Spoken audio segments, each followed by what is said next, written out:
here. And, all right, we fired that up.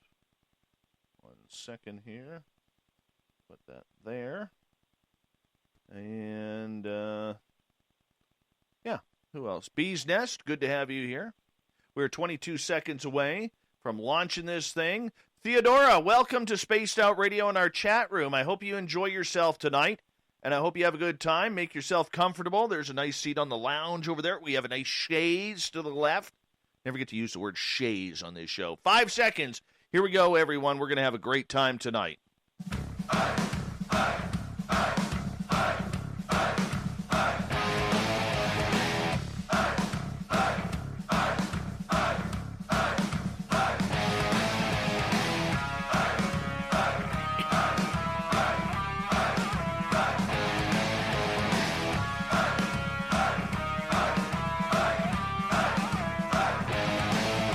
From the mountains of central British Columbia to you listening around the world, this, my friends, is Spaced Out Radio. I am your host, Dave Scott, sitting in the captain's chair of SOR headquarters.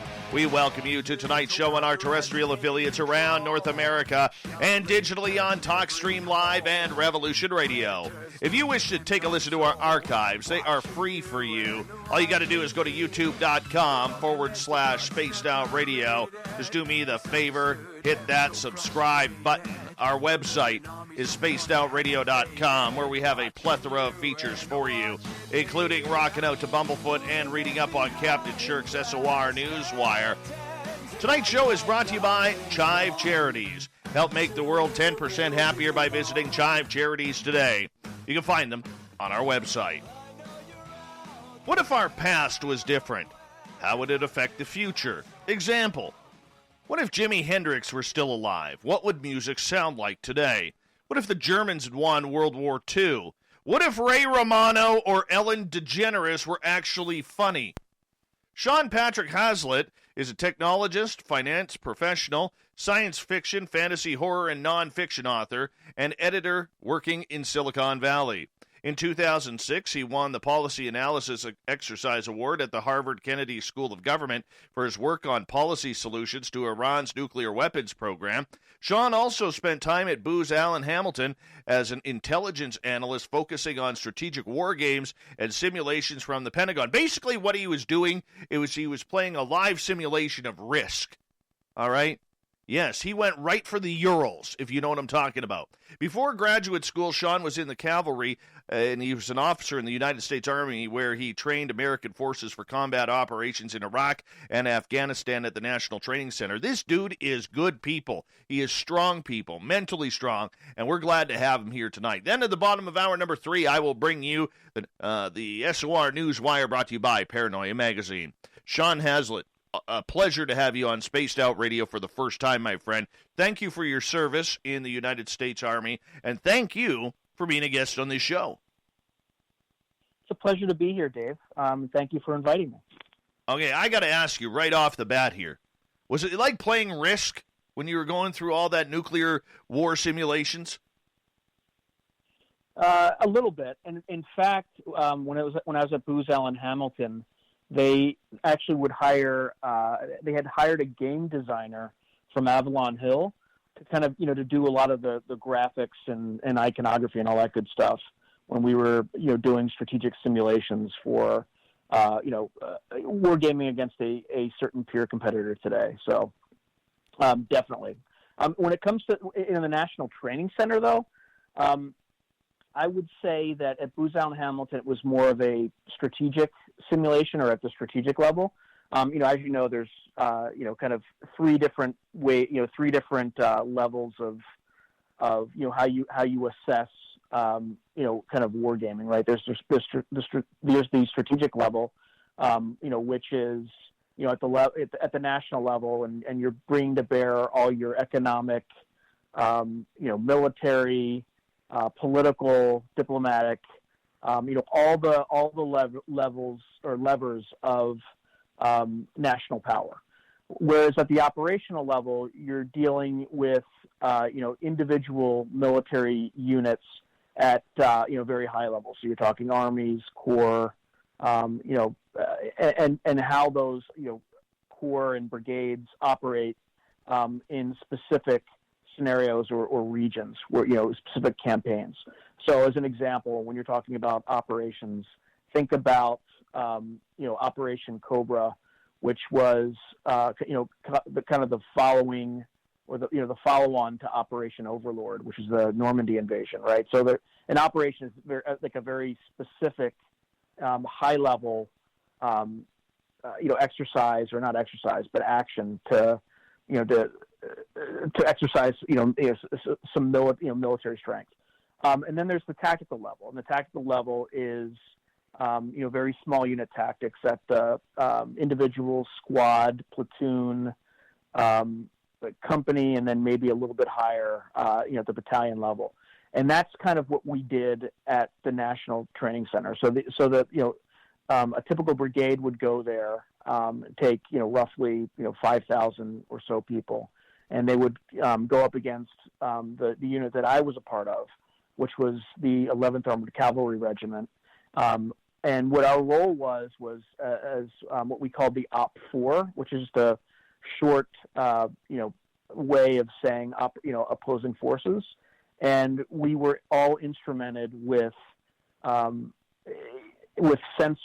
and equipment that would emit laser, non-exposing or safe, lasers, kind of in a very sophisticated, large-scale game of laser tag in the desert.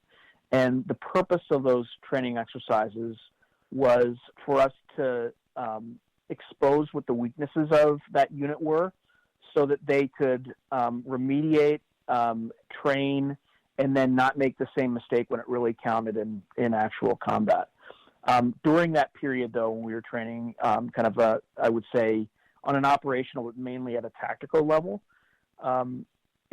we used the nearest peer competitor at the time, which was, the Soviet Union was no longer, but we still used the same doctrine and tactics to train U.S. forces.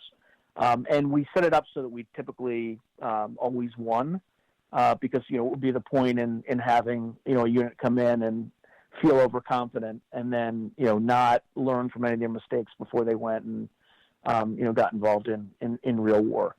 So I know it's a long answer to a very basic question, but I would say, when we did work for the Office of Net Assessment, which I believe no longer exists in the Pentagon today, that was at a strategic level, and then what we did at the National Training Center was at an operational, but mainly at a tactical level.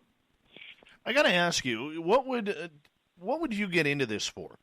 Okay, like when you're growing up, is this what you wanted to do as life? Is you wanted to be an analyst for the United States military and contractors to discuss and figure out the world's issues when it comes to weaponry? So I always had an interest in the military from a very young age.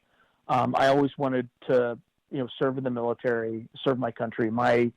My great grandfather was served in the Navy during World War I. And even in this pandemic environment, I actually have his 100-year-old diary from that period. And he got really sick, kind of in March of 1918, which is roughly about when the first wave of equine flu, or the Spanish flu, hit the world, and it traveled from, I think, Kansas to ultimately Philadelphia, where he got on his ship and transported soldiers overseas to France. So again, none of the doctors knew what it was. So he lost 15 pounds on the journey. But anyway, I'm kind of, I'm going off on a tangent here. But he served in the Navy. Great grandfather. My grandfather served in the Merchant Marine on those Liberty ships, which, if you do any research on, had, I believe, the highest casualty rates of World War II, because of the German wolf packs and submarines and things like that. So it was a very harrowing duty, and not a lot of those folks survived. So, fortunately he survived. Otherwise, I probably wouldn't be here. My father did not get a chance to serve, but, I was next in the pipeline. And there's also, a lot of Hazletts who served historically. So if you look at, if you go down to Gettysburg, there's, 20 plus names on a monument down there. There's Lieutenant Charles E. Hazlett, who led the artillery battery at Little Round Top, which, if there were battlefield enthusiasts at all on your call, that was the hill that they absolutely had to hold. Otherwise, the Confederates could have won that battle by outflanking that hill. And that was, Colonel Chamberlain's famous charge happened from that hill. And then sadly, Charles E. Hazlett didn't survive the battle. He was shot in the head by a Confederate sniper. So there's definitely a rich history in my family having served. I even have, my great grandfather's discharge papers from the Civil War.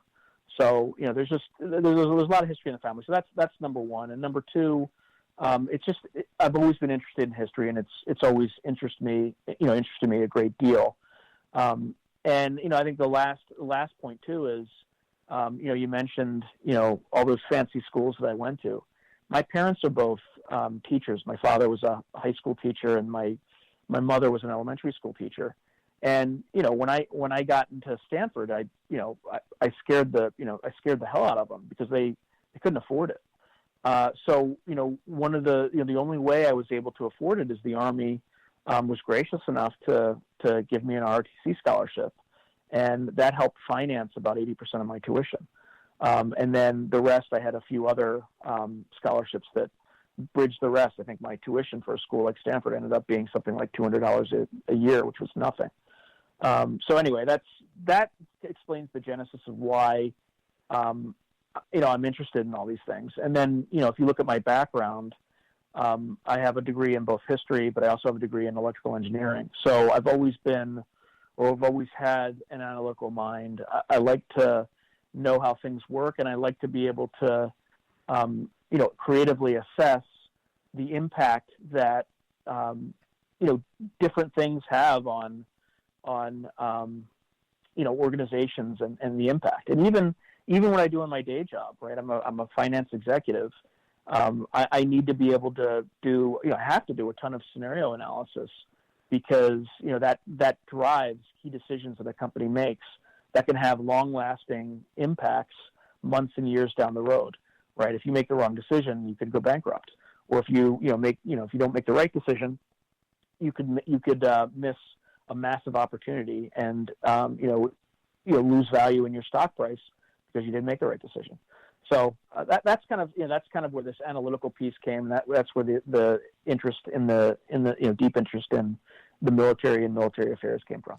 So would you consider your moonlighting as an author in the sci-fi world, which you've also had success with, as being something that is allowing you to express your mind and the imagination from mind to fingers to computer, because it's not pen to paper anymore?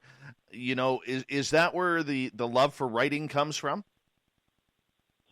The love for writing is a combination of all the things that I talked about. It's also conveniently the therapy that pays for itself, because there's certain things that it helps to work out these things and helps to work out questions, and also helps to imagine different worlds and create new situations, invent new people and work out some of the problems that they have to solve, and also just to imagine the impact of new technologies on the world and how society deals with them. As an example, you take something as simple as social media, right? And who'd have thought it would have such a dramatic impact on the way the world responds to it. So as an example, and this is kind of from a military angle, in the past, with media, for instance, traditional media, print media, television, things like that, there was a much higher barrier to entry for influencers and policymakers and writers in terms of influencing the American population and the Canadian population, right, or just populations in general. There was a check that you had, most people sat down at dinner time, and this is even before cable, where they watched, 2 or 3 channels and got, information that was relatively harmonized and standardized. With, the advent of social media, a lie can travel around the world before the truth wakes up. And, and then additionally, the business models that are involved in this new social media world is everything's about advertising. So the loudest and most salacious voice is the one that's going to get attention before, the truth sometimes is not interesting. And, that's shaped so many things about our culture. It's shaped the level of contentiousness in political discourse, for instance, because not only is everything about clickbait and eyeballs, people who are outside of these officially sanctioned, quote unquote sanctioned news sources, also have a lot more influence, for better or for worse. In many cases, it's been a force for good. In some cases, it's been a negative force. And then, another aspect of this kind of social media revolution is there was a book called The Filter Bubble that I believe the author's name was Eli Pariser. Came out in 2012. And what these algorithms on search algorithms on Google, the algorithms on Facebook that decide what to present to you, they're all designed to spike those dopamine levels. So what they want to do is show you things that are pleasing over and over again. And as a result, and then they also allow you to siphon out the things you don't want to see, and also the people you don't want to hear. As a result, you have this siphoning and this creation of information bubbles where, one group's truth is entirely different and alien to another group's truth. As a result, what that does is it makes it very easy for nefarious agents outside the U.S. to, directly reach in to someone's home and influence them. So it's a scary time, which is why, countries like Russia, who only have a GDP that's roughly the size of Italy, can have an outsized impact with, very, very small influence campaigns on either social media or elsewhere. So it's really something that has made dramatic changes, and has been a huge force for good, but also a huge force for trouble and evil. So but again, there's nothing, no new technological change comes without both good and bad, right? When you saw it with the development of the atomic or nuclear energy, right? It had tremendous force for good because you could provide emissionless, energy that was much more efficient than, any other energy up to that point. At the same time, you could destroy cities with one bomb. So, like any new technology, social media has its pluses and its minuses. Oh, and trust me, we saw that recently with Twitter and YouTube and Facebook all being called out on the carpet. Politically, we were not going to go down that road. But, I mean, when it comes to social media, that's almost a different kind of warfare, isn't it? It's different, but it's the same, right? So history doesn't repeat itself, but it rhymes. So information campaigns have always been a part of warfare. Right. The Russians even have a word for it. It's maskirovka, right? If you notice, the whole little green men phenomenon, like that's always been something that's, been a part of warfare. I can go all the way back to the Trojan War, right? Where you have, they came in with the gift of a giant horse where were let into the city of Troy, and the Greeks inside, came out at night and slit everyone's throats, right? Or, came in and subdued the city. So, information warfare has always been, a part of any military. Even Sun Tzu writes about it. Von Clausewitz, in his treatise on war, was also talked about deception operations. It's just a modern part of war. It's just a different way of fighting it, and it's a more direct way of getting to your enemy's populations, and that's where I think the U.S. is very vulnerable, but so are our enemies. They're also vulnerable to that sort of thing. Now China has a lot of its has kind of the great internet wall. I forget what they what it's referred to as, but they do have the advantage, or kind of statist regimes have the advantage that they can are much more effective at shutting off their internet.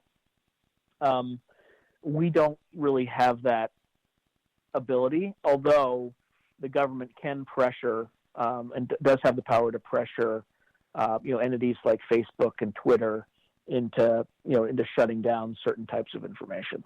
So we're not exactly out of the woods on that. We have about 2.5 minutes before we have to go to break here at the bottom of the hour. Sean Patrick Hazlett is our guest tonight on the show. Now, Sean, as we continue on here and kind of start to look towards the future and past events, when you let your mind go to think about some of the questions like I mentioned in the intro, how different would music sound if Jimi Hendrix was still alive? Or what if the Germans won World War II? Or questions of that ilk. I mean, there are so many possibilities that we haven't even got to scientifically yet that it made me think, leading into this one, how many different timelines there are, how many different dimensions there are. Are we living on different timelines at different times, in different eras, in different pieces of history? Is that kind of how your mind flowed through into these projects? Yeah, I would say it is. I mean, even there's the Everett's multi-world theory, right? And there's a physicist at Caltech, I believe his name's Sean Carroll, and he actually goes through or actually talks about how in quantum mechanics that theory works, and effectively it's down in the it happens at the quantum scale. So each quark, right, subatomic particle, has a spin, and there's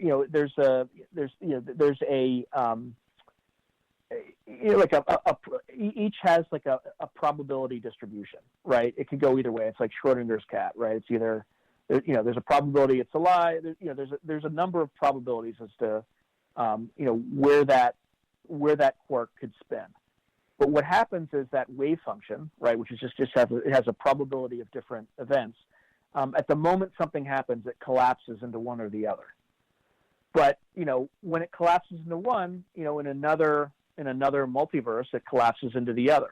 And if you take that and generate that trillions of times, there's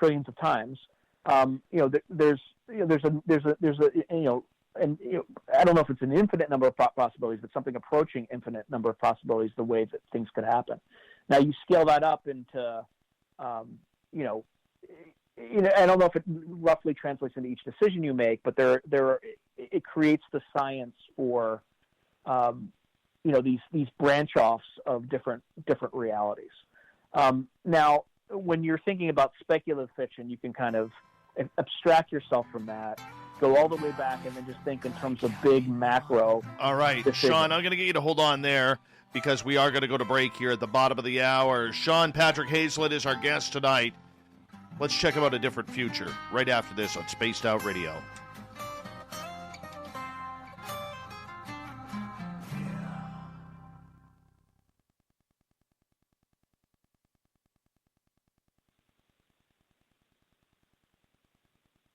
All right, we're clear. Okay. I'm definitely talking a lot. I don't know. No, you're doing great, man. No, it's awesome, man. It's filled with info. Oh, can you hear me? Yes. Can you hear me? Hello. Okay. Yeah. There's a few times when you're like it'll kind of get really, really quiet and then come back, but it only happens like once every 5 minutes or so, and it happens for about like 5 seconds. Mm-hmm. All right. Give me 2 seconds here. Sure.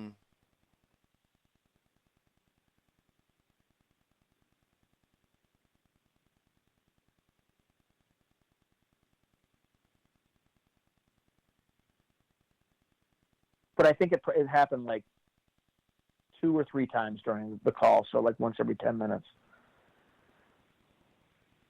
Oh, I apologize. That's a Skype thing. Oh, okay, no worries. So how's it sound so far? Oh, you're sounding beautiful. You're sounding beautiful. You know, Okay. many of us would almost picture you if we didn't know you worked for the militaristic side of life. We would think that the way you're speaking tonight, you have hair that is flowing like Fabio. That's how good you're sounding. All right, I just hope I'm not telling too many yarns. No, here. you're doing great. And just like that, 30 minutes go by. I know. I was worried. I'm like 2.5 hours. I don't know. Oh, dude, we give you some good goods here, man. Like, there's 93 people in our chat room watching live right now. Mm-hmm. And tomorrow night, this will play on a bunch of radio stations around North America.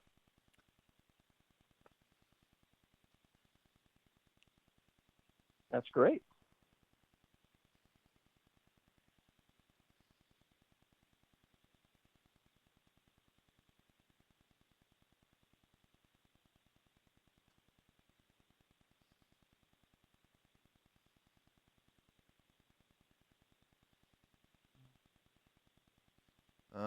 You still there? Yeah. Okay, you're still there. Give me 1 second here. Let's see here.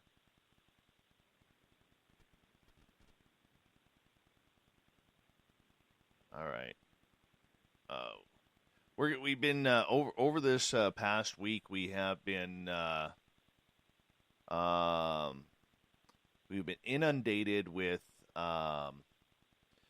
these political trolls in our chat room. And, oh God! And so my booking guy, who's my wrench in the chat room, he's been tightening up the seals here. So it's all good. It's all good. Yeah, I hope I'm not scared. I hope I'm not scaring you with that. I'm trying to keep it right down the middle. Oh yeah. Yeah, Corinth, I saw that. I did see that. No, it's just it's election time, right? So. Yep. Yes. So the first time this happened was about a month and a half ago, and I kept getting all of these. Holy shit. Thank you, Kyle Evans. Thank you for the super chat. I appreciate that. Kept on getting these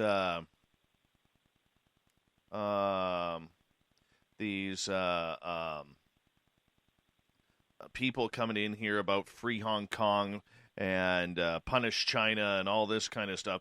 And I asked politely because, woohoo, Bigfoot, Michigan Rob. Thank you for the super chat. Hey, Brittany. Hey, Scoreboard. We love you. We have a bar that watches us. Yeah. Bar in Michigan. And anyways, so these trolls came out of nowhere.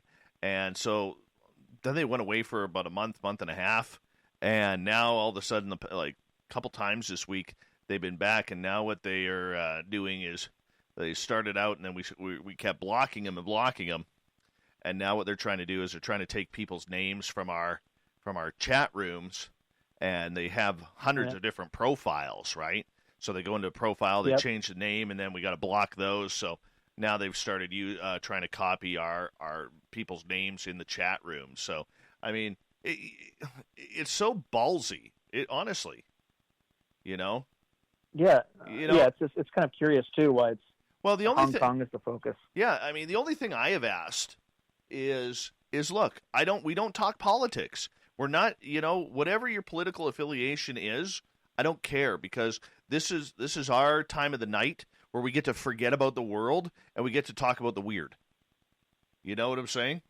So yeah, although I am talking a lot about the world, I'm just not talking about politics. Yeah. All right, my friend, hold on. We're gonna get into the second half hour here.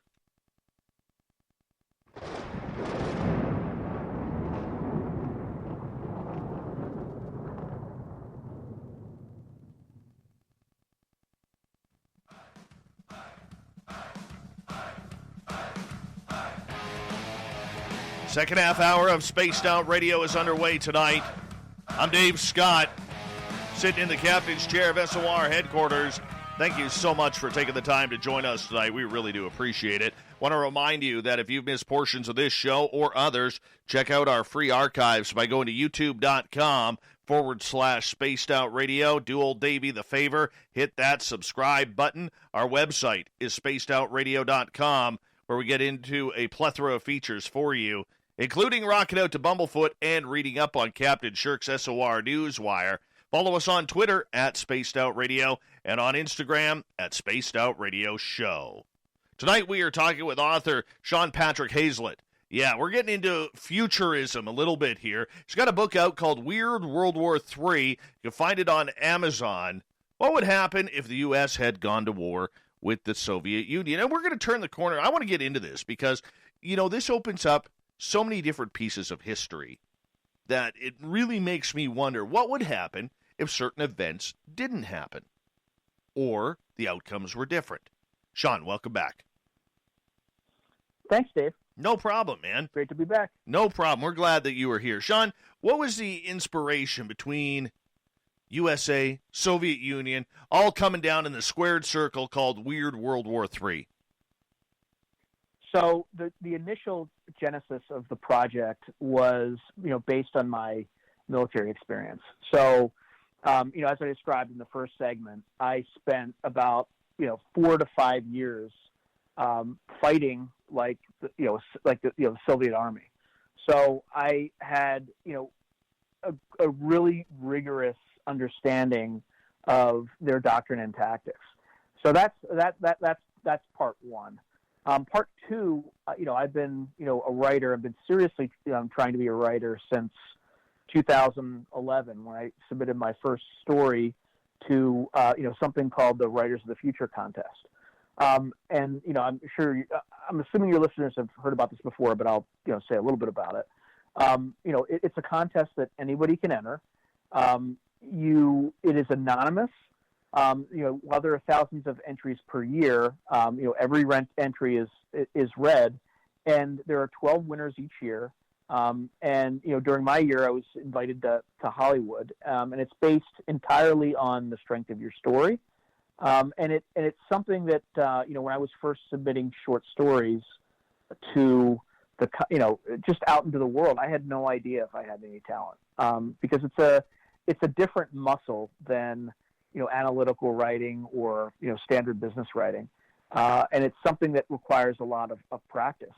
But the first time I entered the contest in 2011, you don't necessarily just have to be a winner. They also give out, if you come close, it might be the top, anywhere from 25 to 100 people. I'd have to, review the numbers, but, you can get things like an honorable mention. And the first story that I ever entered into the contest got one, and it gave me the encouragement I needed to, continue to push forward in submitting and getting me to where I am. So as part of that process, in addition to writing military science fiction, I also write, weird fiction, horror, and some fantasy. And one of the weird fiction writers that I really like and admire, or several that I like and admire, are, H.P. Lovecraft is one. He writes kind of a cosmic horror.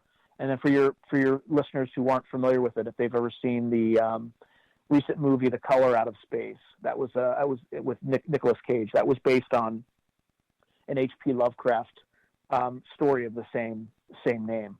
There's also authors like Clark Ashton Smith that who also weird writers that write a lot like that. There's also modern authors that I admire greatly, like Victor LaValle. He wrote he wrote a really good novella that's based on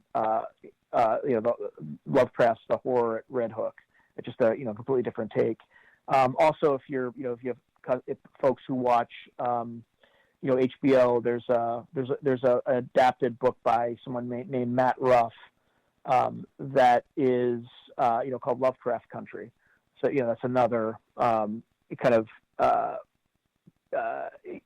story that draws heavily from Lovecraftian fiction.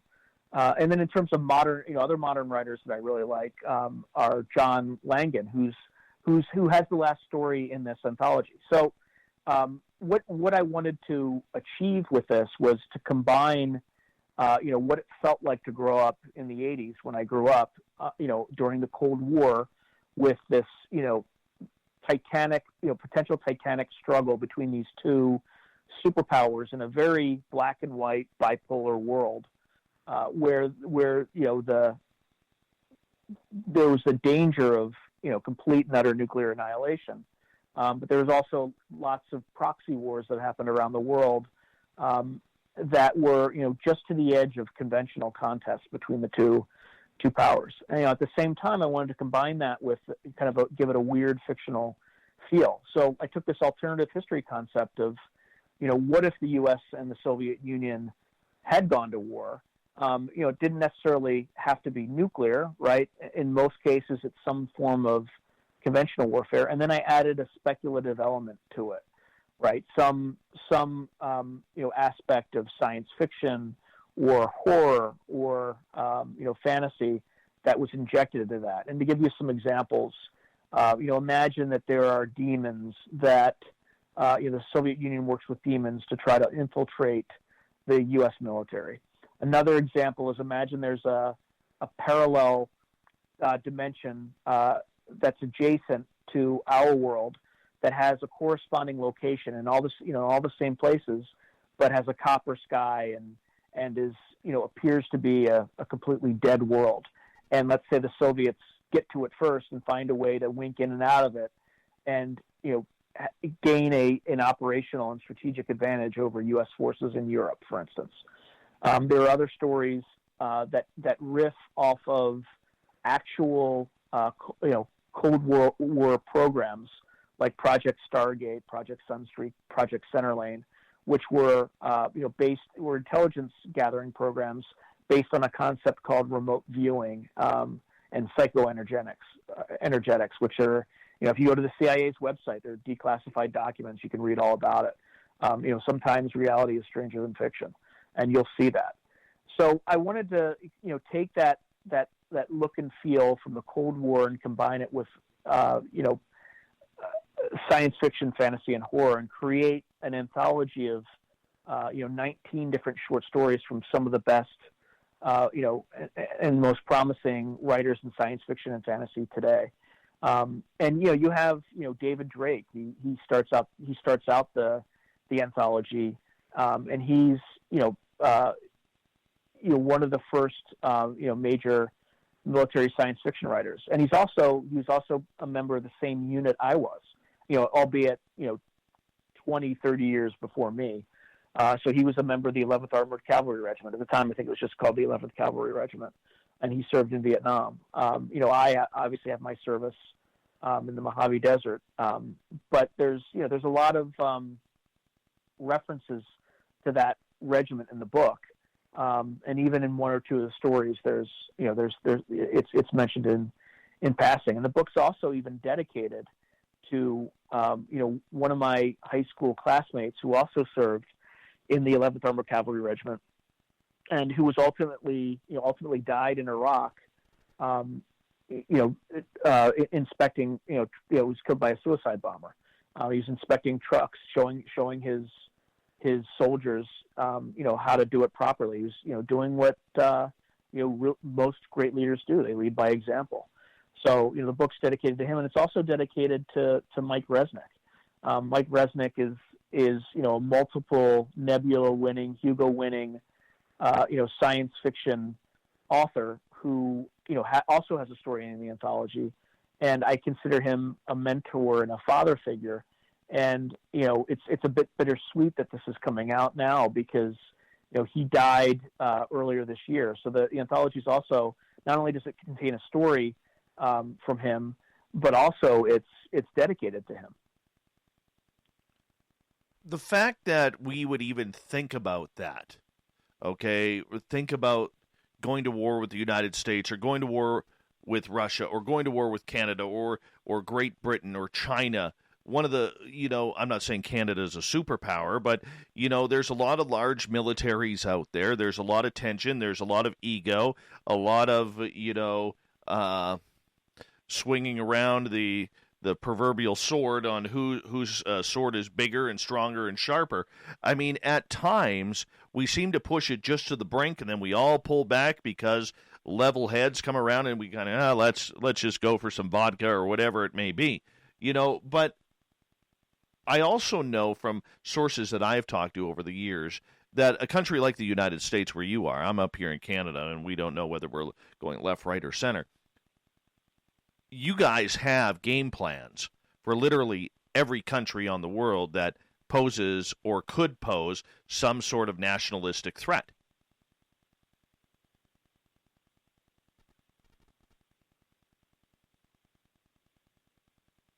Are you there, Sean?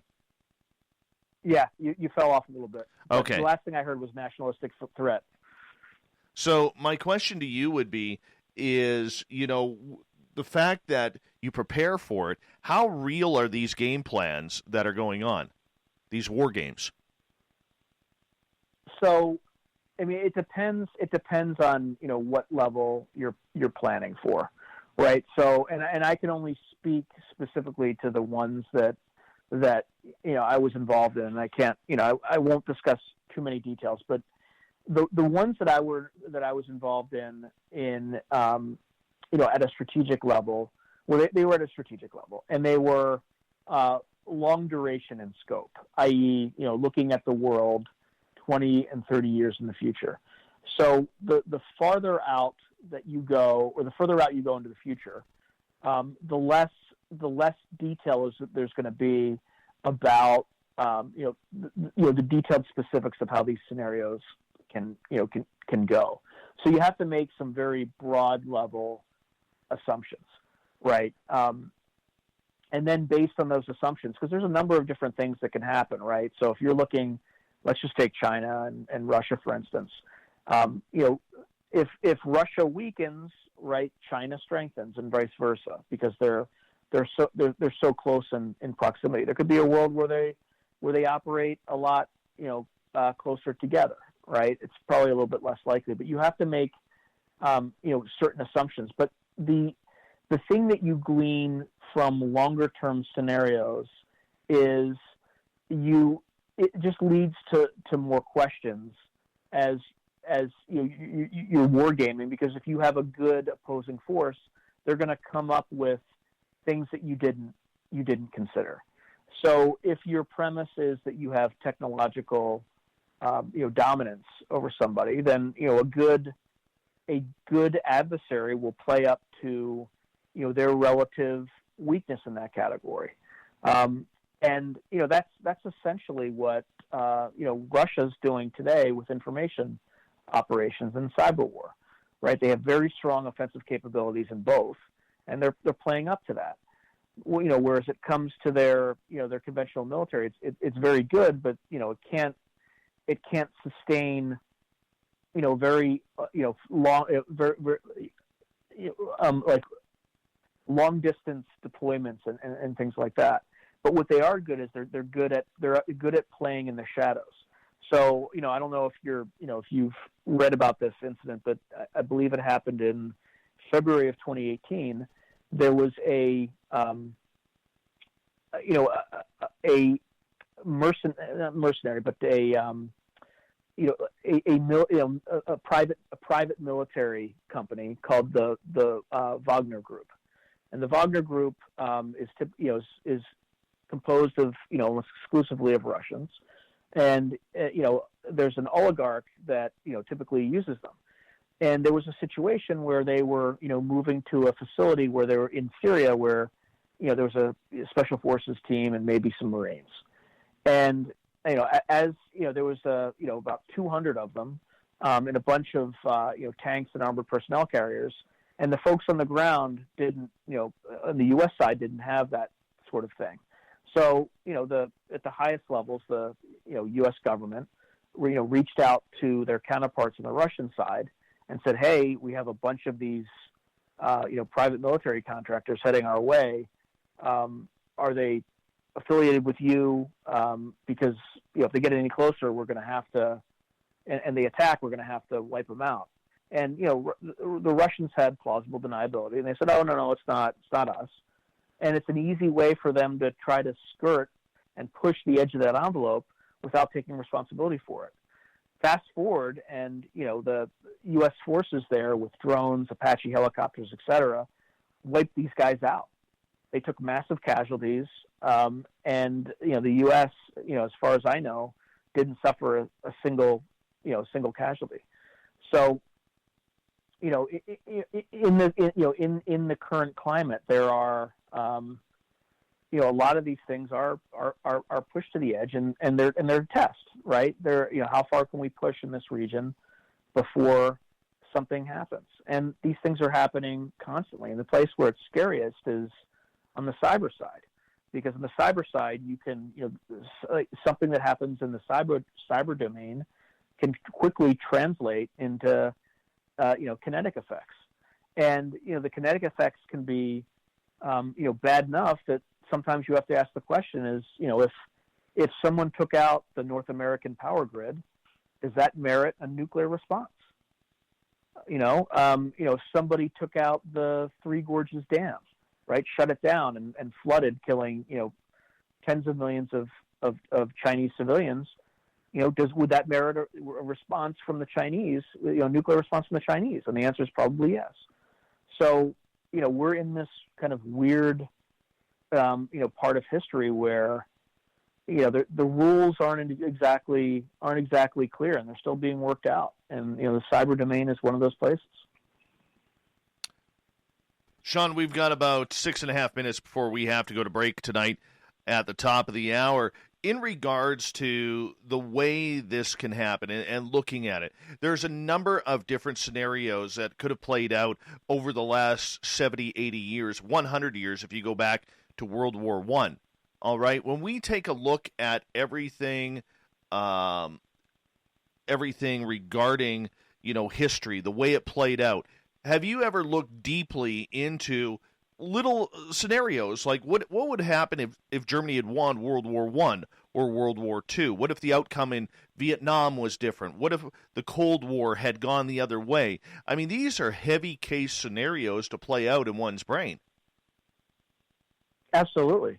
I mean, you take the Germans, for instance. Let's say they and you have to start with, a specific point where they may have won, and what what scenario would have played out. So let's say the U.S. had decided, instead of landing at Normandy, they decided to land at Calais, and I think that's where the Germans had expected an attack.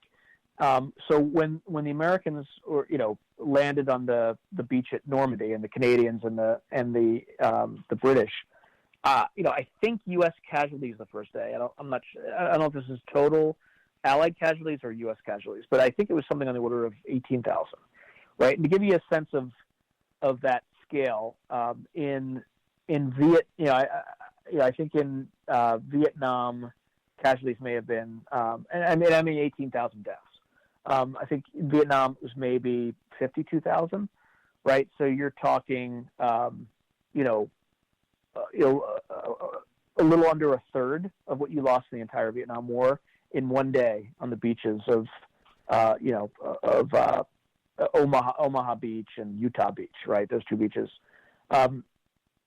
Now, if they had gone to Calais, where the Germans had expected them to come, those numbers would have been even more dire. It would have been, extremely ugly. Now, I imagine that, at the time, the U.S. was also pushing its way. U.S. and Britain were pushing their way up, through Italy. So, I imagine the way that the U.S. would have responded to that is, they would have, retrenched in, in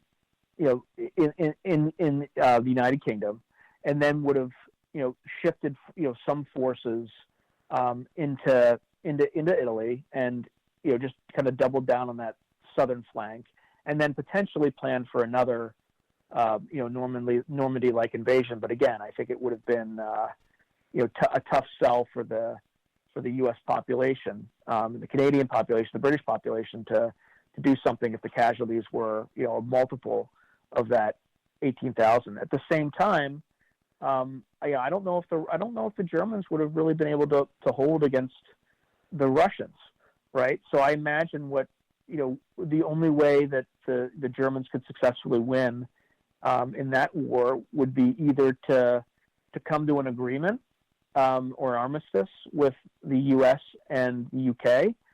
And then shift their efforts to the Eastern Front. So in that sort of scenario, what I imagine is that the cost of that invasion would have been so bad that the U.S. would have continued to fight on a little bit, but maybe came to some sort of agreement with the Germans. So while the Germans shifted their resources to the east and tried to stop the Russians. The other X factor in that whole equation is the development of the atomic bomb.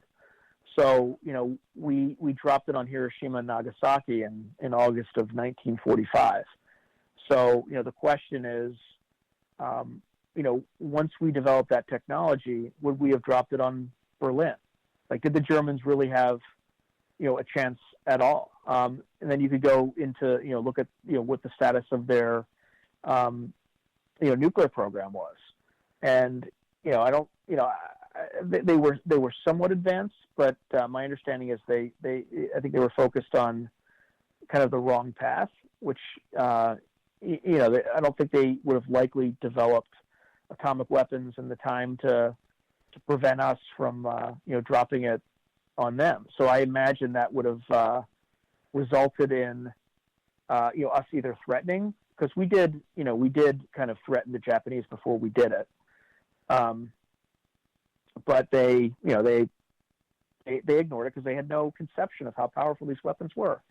And I imagine we may have tried the same thing with the Germans in order to sue for peace. But who knows? Maybe if there was such a mass casualty event at Calais that maybe there would have been pressure for the United States to sue for peace a little bit earlier. As Operation Overlord commenced on June 6th, 1944. So it was a full 14 months before we had the bomb in an operational state to use it against anybody.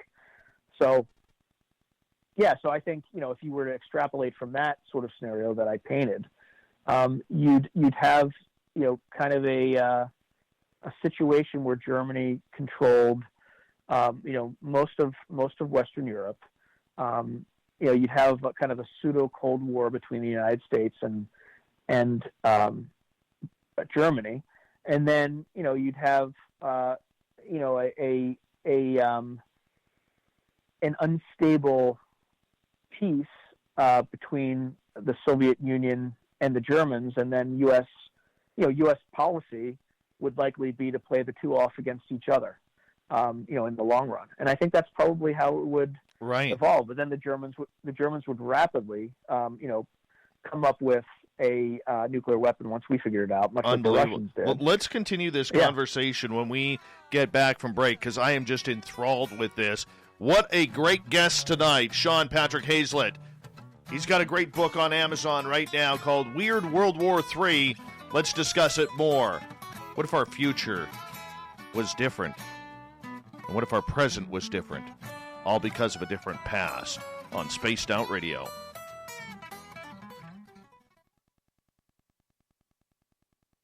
Dude, this is so enthralling. So enthralling. Unbelievable. I made that up on my feet. Oh, that's fantastic. hey, my friend, I just got to run my dogs outside. I'll be right back, okay? Okay. Otherwise known as TESSA. We've teamed up with Spaced Out Radio to investigate cases filled out in the SOR Sightlines report. We are independent, and there's no cost to what we do. All we need is your experience. Let's find out what's happening together on the SOR Sightlines Report. Hey, space travelers, this is John Resig, founder of the Chive and Chive Charities. If you know anything about our website, you know we like to do things a little differently. We're not some faceless organization collecting money for a nebulous cause. Our donor dollars go directly toward life-improving items. Then we give those items directly to an underdog who needs it most. To become a donor with Spaced Out Radio's official charity, Chive Charities, just go to chivecharities.org/donate. I'm feeling a little spicy tonight. What to do? Why not get Bumblefuck? 4 million Scoville units of pure hard rock. Bumblefoot hot sauces come in 3 flavors. The burning Bumble. Tone it down a bit with Bumblicious and throw the sauce on everything. Spice it up. Bumble me, baby. Bumblefoot hot sauce. Get it today at kajans.com. Are you intrigued by Paranormal Talk Radio? You'll love the new Paranormal Radio app from TalkStream Live.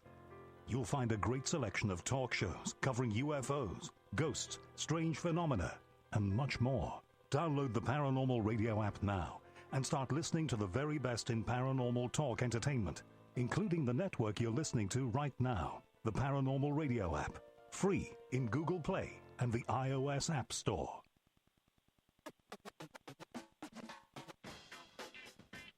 The SOR Vault is open for business, and do we have some cool swag for you to pick up? All you have to do is head over to our website and click on the SOR Vault. You have a variety of cool logos to choose from, and put them on anything you want. T-shirts, hoodies, hats, coffee mugs, you name it, we can get it to you. So do your shopping by supporting the store you love. Get your Spaced Out Radio swag at the SOR Vault today.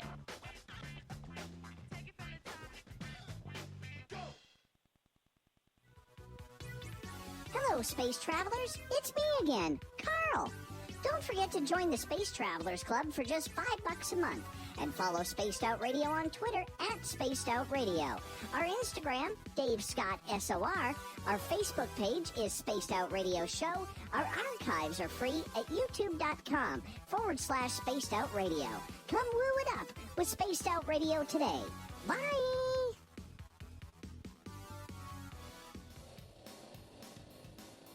We all know on Spaced Out Radio we love a good beard and mustache, so why not take care of your facial hair with Mighty Moose Beard Oil? Made in Canada, we're taking care of beards and stashes around the world. We use 100% natural ingredients with our oils and balms to make your whiskers feel silky smooth. Use promo code SOR2019 at MightyMooseBeard.com today.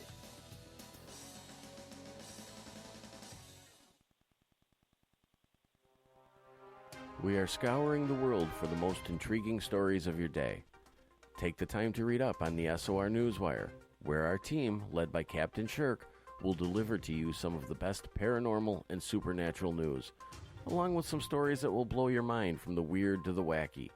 It's the news outside the news that piques interest, and that's what we're looking to deliver to you. The SOR Newswire, only at spacedoutradio.com. Hi. This is Amber Beckrud, and I want to invite you to subscribe to our YouTube channel where we store all of the SOR show archives for free. And as an added bonus, every 2 weeks I'm posting brand new content on Cryptid Tales, where I will get into some of the I am back. Hey, Dave. Hey, how you doing? I'm doing great. Good. How was that? Good. You're fantastic. Fantastic. I'm having a great time here. I think our audience is too. Let's go. I just got to say something. Okay, because I know there's a bunch of trolls out there right now that TMI, I know there's no audio on Revolution Radio because they didn't hit play on my play button. So they have to hit the play button. They didn't. But as far as the trolls in the chat room right now, I will not make any political comments on this show. This show is not about politics. I will not say it on the air. I will not. It doesn't matter what my opinions are or anything. We look at this show to give people a break from the world's reality and get into some weird, strange topics that we do this. Take your shit to another channel because it isn't going to work here. You can keep spamming us. We'll just keep erasing them. But you know what? My politics do not matter. Anybody else's politics in here do not matter. So just take it elsewhere and we'll be good. Because, you know, I don't like what's going on in the world in a lot of places. Neither do a lot of people. That's why they're here. And that's why they come to escape. So you pulling the shit that you're pulling in our chat room right now, it isn't going to work because we're not going there. So you might as well leave. I'm not trying to be rude, okay? Not trying to be rude at all, all right? But we just don't talk politics here. So just sit back and enjoy the show like the rest of us, man, because we're here for a hell of a time, and we're here to relax and fade away from the world for a while. Here we go with Hour 2, everyone.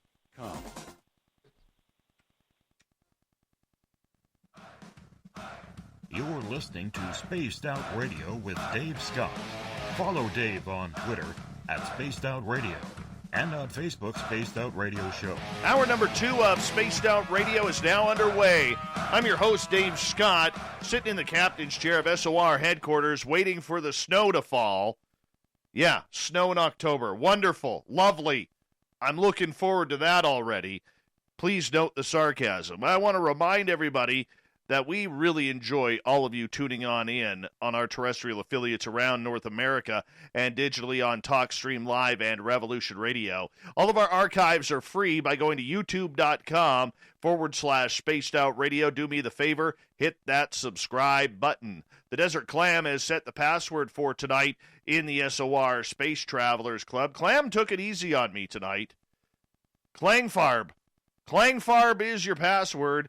Use it wisely, Space Travelers, as the Clam sets the password each and every night right here on Spaced Out Radio. Our website is spacedoutradio.com, where we have a plethora of features for you, including rocking out to Bumblefoot and reading up on Captain Shirk's SOR Newswire. Follow us on Twitter at Spaced Out Radio and on Instagram at Spaced Out Radio Show. Author of Weird World War III, Sean Patrick Hazlett, is here tonight on the show. And you know what? We're talking about what if history went differently. Think about that for a second. All right? Look back in history, major events. What if things went differently? What if the U.S. and Russia went to war back in the Soviet Union era? Think about USA and China. What if they went to war? What if Japan had defeated the United States and the Allies, like Canada, where I am, in World War II? And not just that, but I mean, Sean, it's almost like a butterfly effect when we think about a lot of these events. You know, how would this change the entire aspect of what is going on this planet right now? Yeah, so you know, tiny little changes, you know, can have, you know, a massive impact, you know, way down the line. So, you know, I'll do, you know, a quick, I'll give you a quick example. What if in, you know, I talked about this at the very beginning, you know, where you had Charles E. Hazlett at Little Round Top, right, which is at the far, you know, flank on the, you know, the Gettysburg battlefield. So let's say that Colonel Chamberlain, you know, the regimental commander of, I think it's, I'm going to get the unit wrong, but you know, one of the, you know, main regiments. What if he had gotten, you know, the flu, or he'd gotten sick, you know, a day before, you know, that third day at Gettysburg? You know, how might that have changed the war? So let's you know, speculate on that. Well, maybe you don't have that charge down the hill. You know, maybe the Confederates have more time to reinforce their position and, you know, kind of push to the far flank and, you know, begin to outflank the Union side. Let's say General Meade, who's the commanding general on the Union side at the time, you know, let's say he, you know, reassesses his forces and decides that it's that it's a stalemate. The Confederates, even in a stalemate, they can claim victory. Let's say you don't have, Pickett's charge at the end, and let's say that that both sides, kind of withdraw in some sort of a stalemate. The Confederates claim victory, and the Union decides to sue for peace. So you get to that point because you take one key individual out of the battle.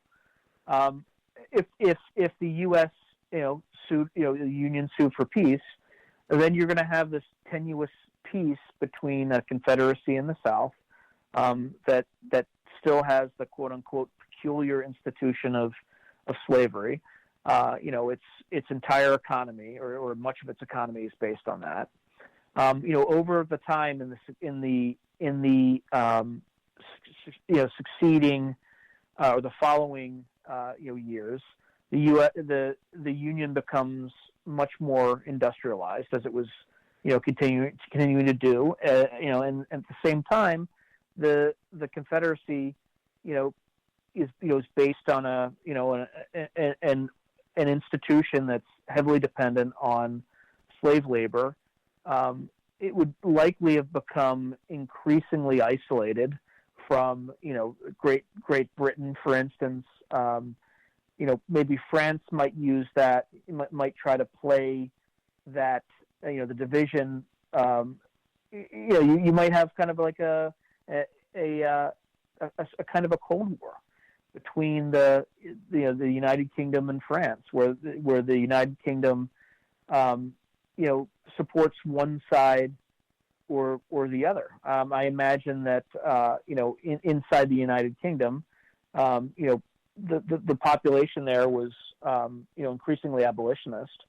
So potentially they likely reassess their relationship with the North, the Union, and at the same time the French start to develop a relationship, given historical connections to the Louisiana Territory and things like that, and uses the South as a wedge against to stir a proxy war against the United Kingdom. So imagine that sort of period. But I think over time the lack of the South's transition to a more stronger industrial base would likely have it wither on the vine. And I think you kind of have the most similar analog to that would be what happened between East and West Germany, right? You had a very strong and robust West German economy, and East Germany withered on the vine. And I think over time the international pressure that the South would get, they would likely have transitioned out of this their pre-war economy. It was heavily dependent on African slaves. As a result, I think there would be, there might be flare-ups here and there with the John Browns of the world who go into the South to agitate and to have lots of slave uprisings and things like that. And I think over time, given the following decades, the institution of slavery would have likely ended, faded away.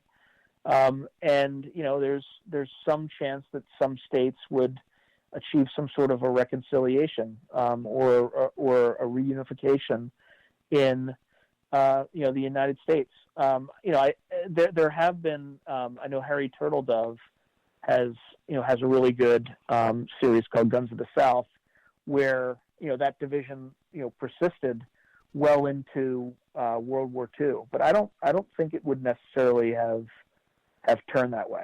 But anyway, that's speculation on you remove one key historical figure and you have that butterfly effect, that domino effect that echoes into the ages.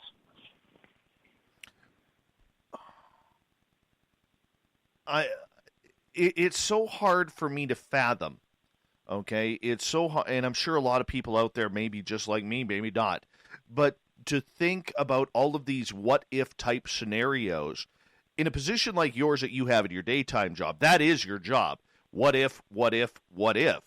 But the fact that if we look at futurism, if you look at events today, all right, what is going on in the world today? You know, there's conflict in the Middle East.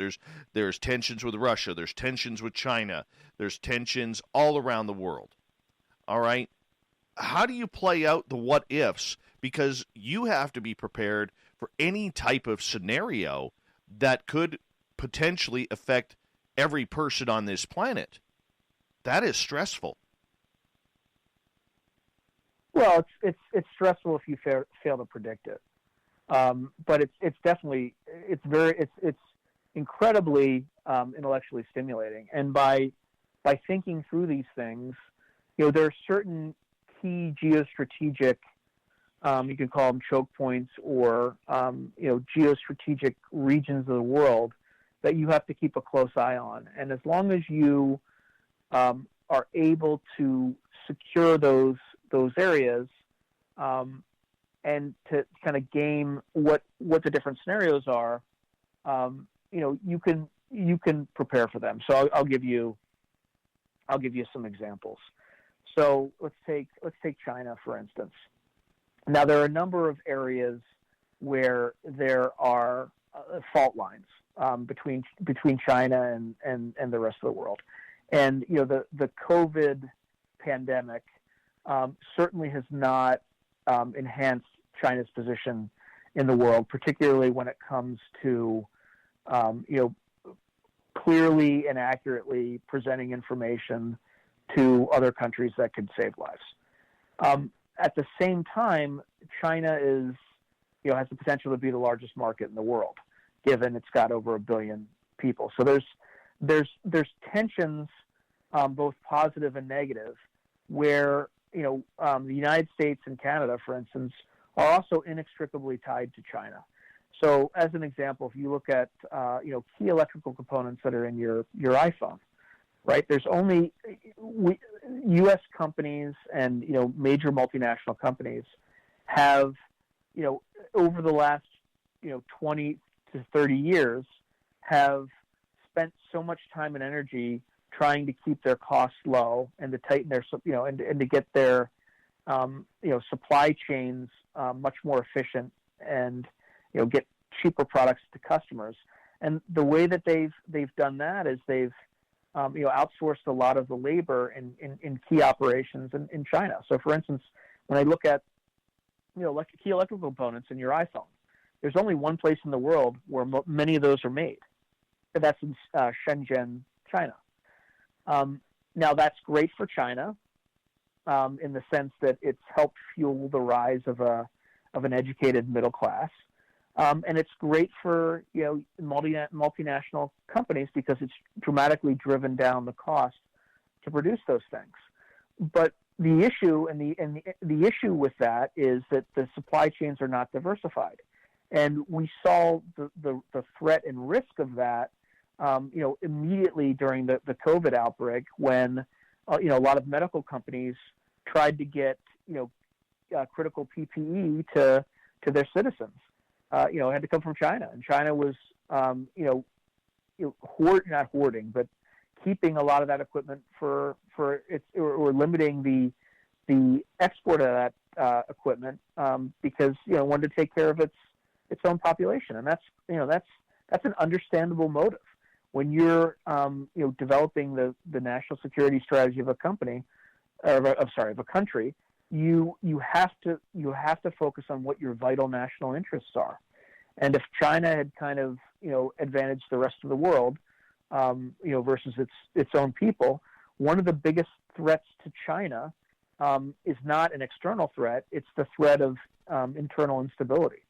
And to give you you know, kind of quantify some of that, by some estimates, and this might be an old estimate, but, you know, with the one-child policy, the Chinese have a ton of excess males. And throughout history, China also has a history of, you know, peasant revolts and things like that are due to having, you know, too many males and not enough marriageable females in the population. And there have been a lot of revolts that have been driven by this. So it's something that is a vital national interest to the Chinese, which is, keeping their population stable. How do you keep your population stable? Well, if you have 30 million excess males, you do things that are outside of what you would expect a traditionalist Chinese culture to do. Like you would advocate homosexuality, right? You would, so that's kind of on the, cultural side, which the Chinese have done. The other thing that you would do is you would export some of these excess males to places like Africa.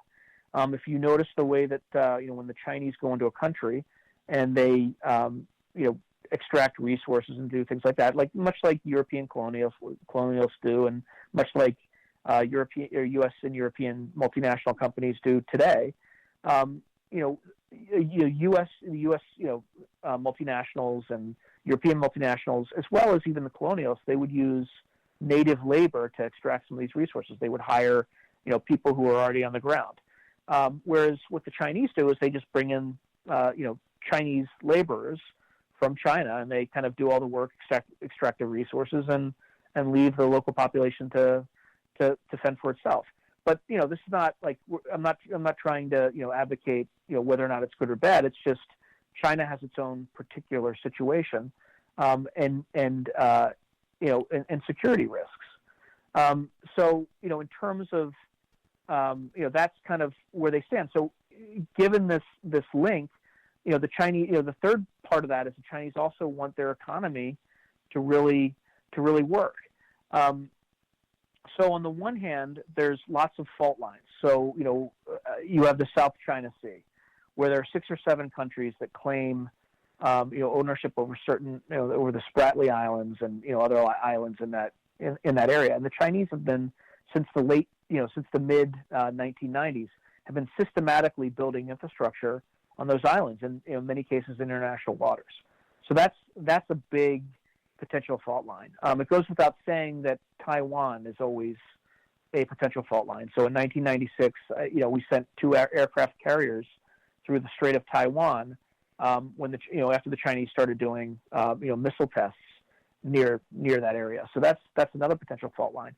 Right now, in the in June, there was an incident in the Galwan Valley, in the Himalayan foothills along the line of actual control between India and China.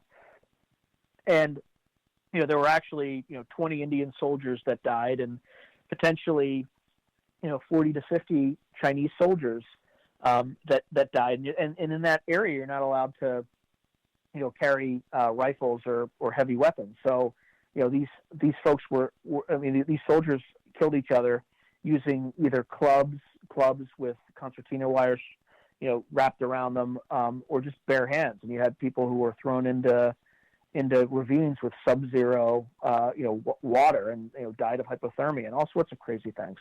So that's another potential, fault line. Russia and China have always historically had, issues in, kind of North Asia, at the kind of the edge of Siberia, and then you can you add other the Chinese import a huge percentage of their oil. By my last check, it was something like 90%. So there are also critical choke points that are that are potentially fraught for them, like the Strait of Malacca. Right, if you shut that down, that's a huge risk to the Chinese, and I'm sure the Chinese are finding ways to war game that, to find alternatives and alternative means to get the oil that they need. And then you also have cyber right now. So that the Chinese are attempting to hack into everything. But in terms of actually taking down somebody's grid, or taking out or destroying specific infrastructure, the only real incident that, at least from a cyber warfare perspective, where that really made a difference was with Stuxnet in Iran, where you spun the cyclotrons on their on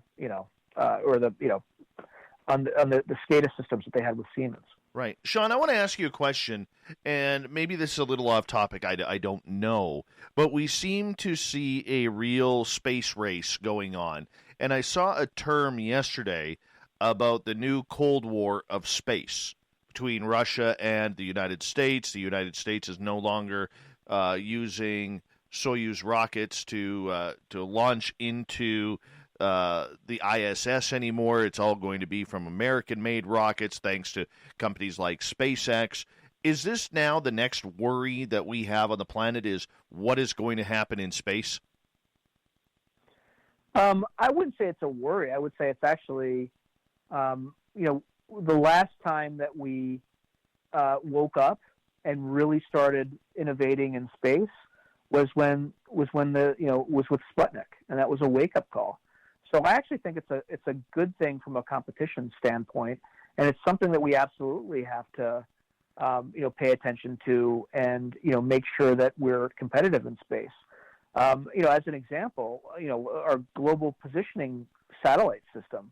If you take that out, you're effectively deaf, dumb, and blind, and you have to go back to using a compass and reading a map the old-fashioned way. And even the way that we drop bombs and things like that are tied to GPS and all that good stuff. It is critically important that we continue to innovate in space, and even from a just as a species in general.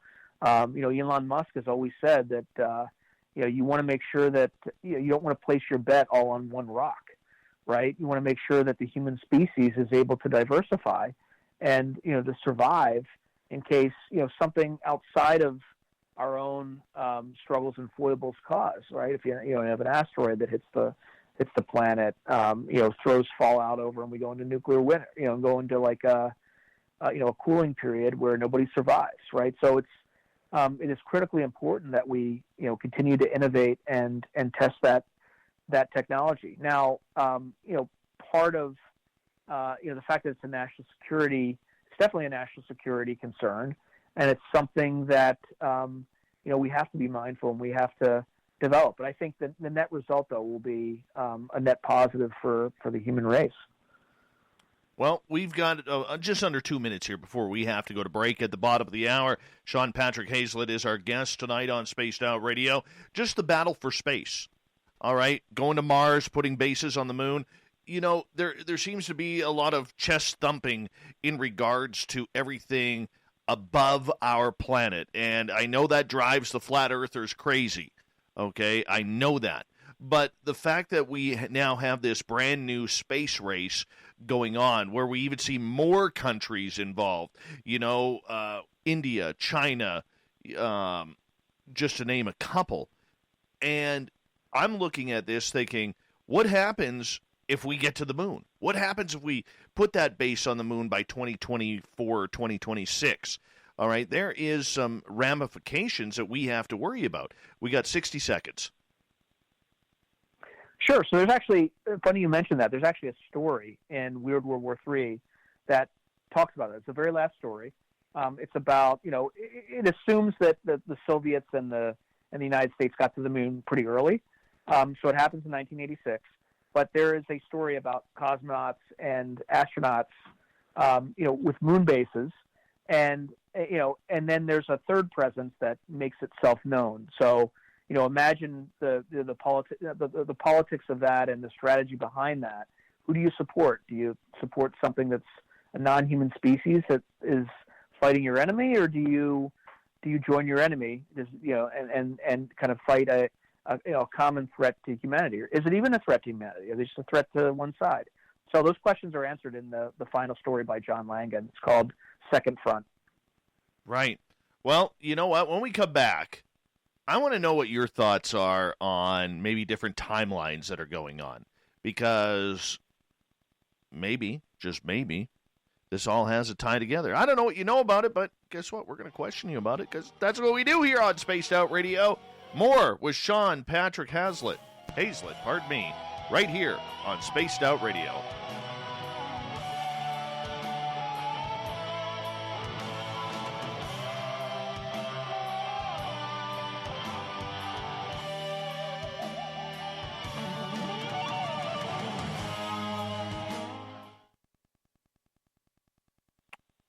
This is sounding awesome so far, by the way. Awesome. Oh, it doesn't sound like I'm fading yet? No, dude. Dude, I love this topic because there's so many ways, I mean, I'll be honest with you, man, we talk a lot of woo around here, okay? We do. So to actually have, like, almost like precognitive thought of what could have happened or what could happen or what is happening or these are the avenues that are being built right now and we don't know which one we're going to take, it intrigues me. Yeah, there's literally infinite possibilities in terms of how a lot of these things can manifest themselves. And there's always going to be somebody, some gadfly out there that predicts something, and then they're going to suddenly look like a genius. But it's even a broken clock is right twice a day, right? True. It's just amazing. It's amazing.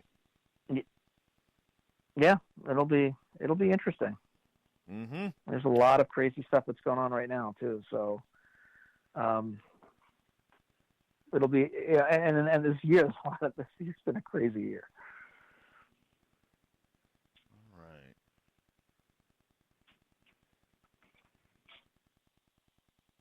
I thought it was quite interesting today that, totally off topic from the show, but I thought it was quite interesting today that YouTube purged a bunch of different channels, conspiracy-type channels again today, and then shortly after they get called out on social media about it, Twitter goes down for a bunch of hours.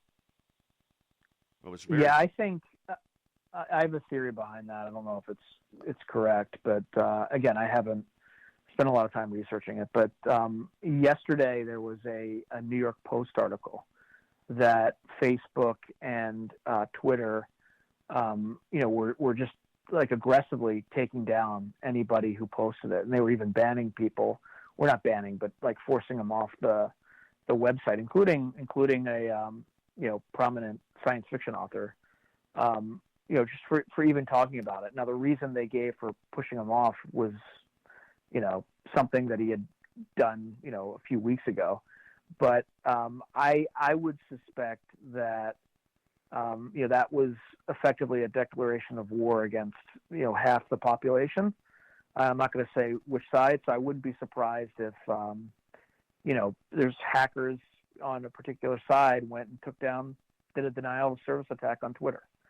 Because the timing was like right after. Right. Yeah. Right after they. So. Yeah, I totally. Or it could have been. It could have been the Russians. I was standing right in the middle of the forest, literally, pissed off that my Bigfoot sighting or my Bigfoot site had zero action. And I figured, well, I got a little bit of a signal here. Let's check up what's going on, and everything is down. I'm like, you got to be kidding me. You got to be kidding me. Yeah. But or it could be like a internet, like a non-U.S. actor trying to use that as cover, right? And trying to blame it on one side to stoke tensions in the U.S. Could be. That's the beauty of it all. We don't know. We're all involved in one techno game. Oh well. Yep. I guess that's where we say shit happens, right? That's where we say Yep. it. Mm-hmm. All right. We got about 90 seconds. I want to give a big shout-out to Bigfoot Michigan Rob and everybody at Scoreboard Lounge. Brittany, you're doing a great job running it for Rob. Thank you so much for the super chat. Kyle Evans, thank you. Northern UFOs, we appreciate the support. Manitoba Becky, much love for it, and Cat Chaser as well. I really do appreciate everyone helping us on out here. And don't forget to hit that subscribe button. Hit the bell thingy, which apparently lets you know that we're going to have a show on. And love the support, man. Love the support. Thank you so much. I got a great YouTube crowd, man, and it just keeps getting bigger every day. It's amazing. That's fantastic. Mm-hmm. Philip Wilson, welcome to the show, man. He goes, do you know the book 1984, You Are Lousing Tough with Reality? I don't know what that means, but Yes, I remember that book, 1984. It's amazing how That's real. a great book. You know what? You know what is even more trippy is, what's his name? Now you know the rest of the story. Back in the 60s, why can I not remember his name? It's like a radio idol of mine. Anyways, he did this piece about if I were the devil. Should listen to it sometime. Here we go.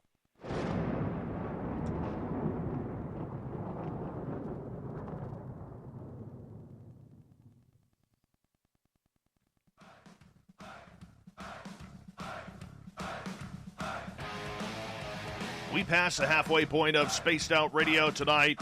I am your host, Dave Scott, sitting at the Where am I sitting? Captain's chair of SOR headquarters. Thank you so much for joining us tonight. I want to remind you that if you've missed portions of this show or others, check out our free archives by going to youtube.com/Spaced Out Radio. Do me the favor, hit that subscribe button.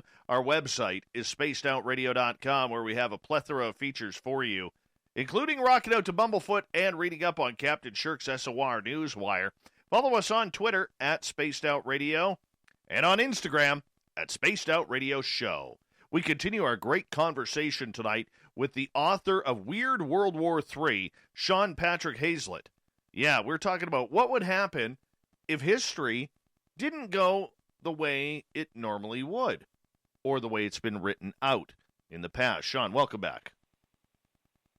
Thanks, Dave. Pleasure to be here. I'm going to take you down a little bit of the woo side, because we like a little bit of woo around here. And if you're not familiar with the word woo, you're going to find out real quick.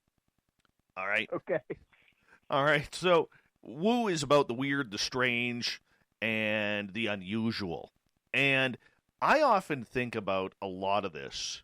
When you're studying about a book or you're looking into this, have you ever wondered or thought, Sean, that maybe there are different dimensions or different timelines which are running simultaneously with this one, where these actual events that you talk about, like Weird World War III, are actually happening?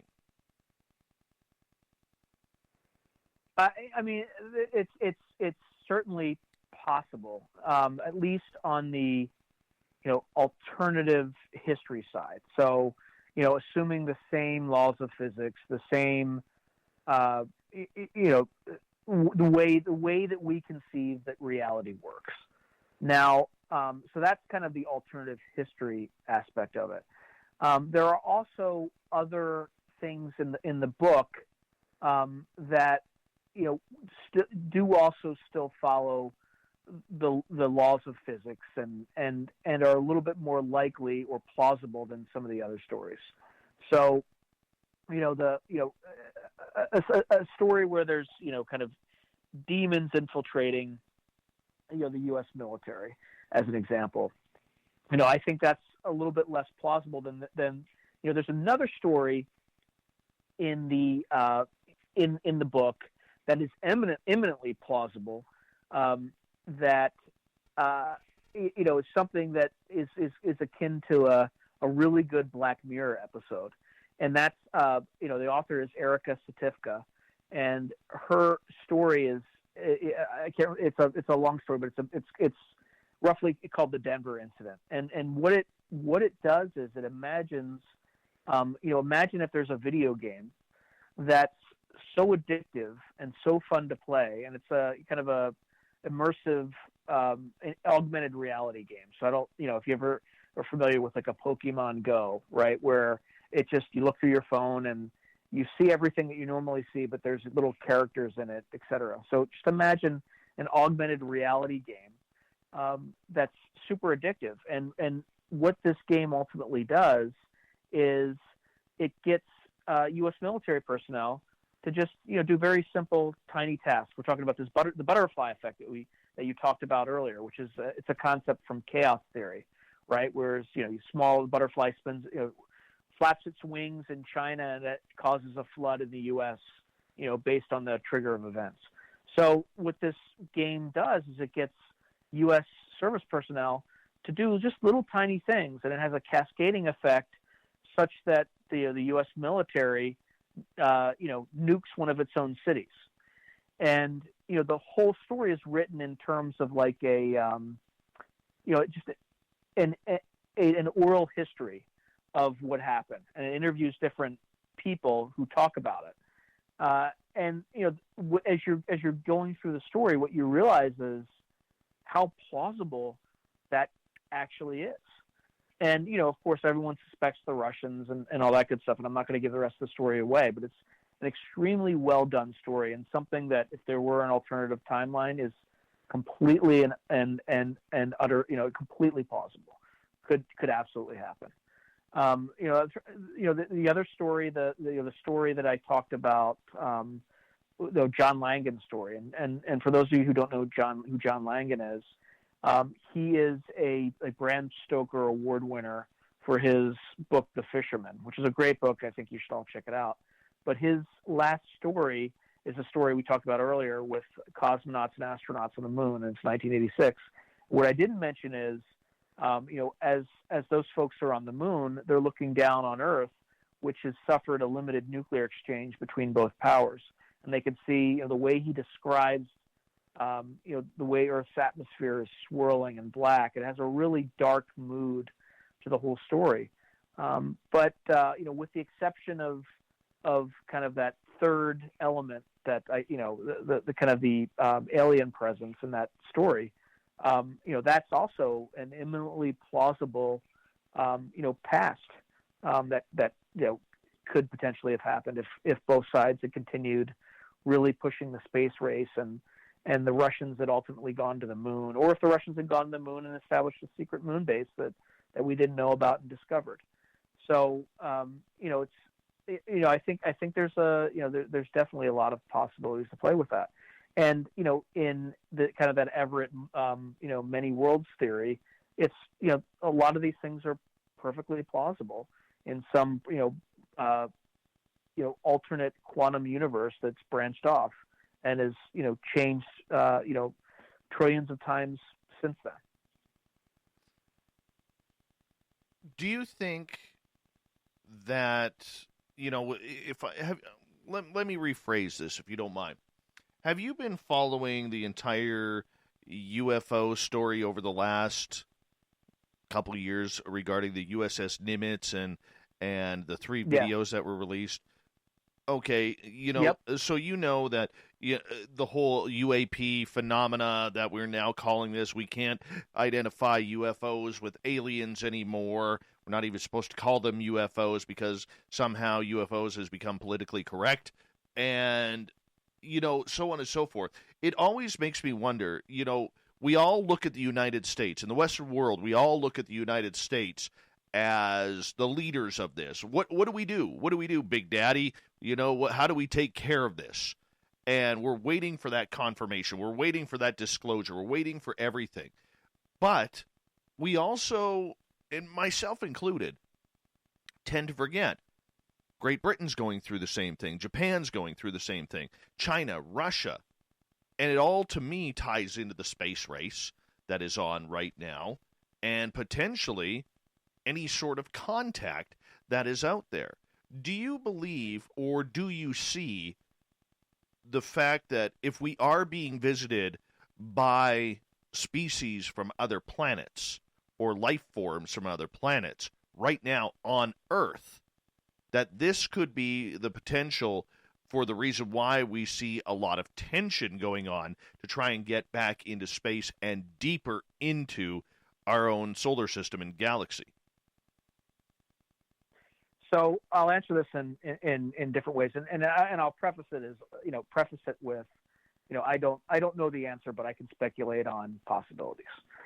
So let's just accept as a premise that for thousands of years, if you just look at probabilities, right? The Earth has been around for, I believe it's 4.5 billion years, something like that.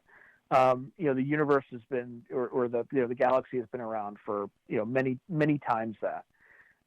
And the human species has been around for maybe 1 million years, and civilization has probably emerged in the last 20,000 years. And we went from a cave dwelling species to a species that has put men on our closest, men in our closest satellite. So, the question is if, against the time scale of, hundreds of billions of years, and you look at, they're constantly we're constantly discovering, habitable planets as we gaze further out into the universe. The probability that there have been other civilizations, other intelligent life forms that have evolved, lived and perished, and some that may have continuously evolved for millions of years, is it's probably pretty high. And if you believe that, then the probability that they may have visited Earth is also potentially pretty high. Now the question is, if you're the U.S. government, and let's just accept the premise that none of these, no one has revealed themselves to us. We're just seeing this strange phenomena that does some things that modern physics can't explain, unless you kind of think in terms of like gravity, anti-gravity drives and things like that. Stuff that has only recently been confirmed, right? So as an example, Kip Thorne at Caltech recently won the Nobel Prize for the theoretical physics behind the gravity waves. And the only reason that not the only reason, but one of the reasons that he got it was there was an experimental confirmation of that, and that's kind of the fact that he theorized it was correct is a big deal. So we're just at the beginning of kind of understanding even basic phenomena like how gravity works. So imagine somebody way ahead of us is able to do all this stuff. But at the end of the day, imagine if you're U.S. government, you have no idea what this stuff is. You just see it. It can outmaneuver. It circles your aircraft. Can outmaneuver them. Can shut off engines. Can do whatever the heck it wants. But that's only so the question, Sean. That's only though the people who may have poo-pooed this idea over years, decades, of not wanting to believe the phenomena, yet we are now learning, and everything that we have, that us tinfoil hat wearing conspiracy theorists have thought is true, is now becoming true to the mainstream. Who's like, well, we didn't know this. Really, this is possible. Even politicians. Yes. So I would again go back 50 years, or whatever, or go back to Roswell. Okay, as an example. Let's say you're in the position at the time, and you're running you're kind of in charge of the government, and this craft crashes. You recover bodies. The technology is something you just is unfathomable to you. It doesn't make any sense.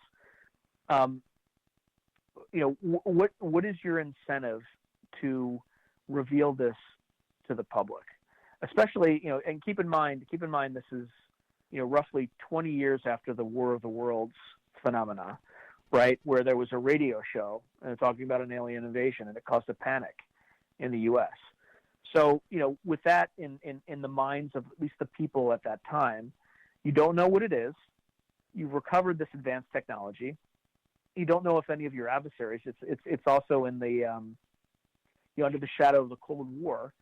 You don't want the Soviets to know that you have this information, and in some cases you might not even know if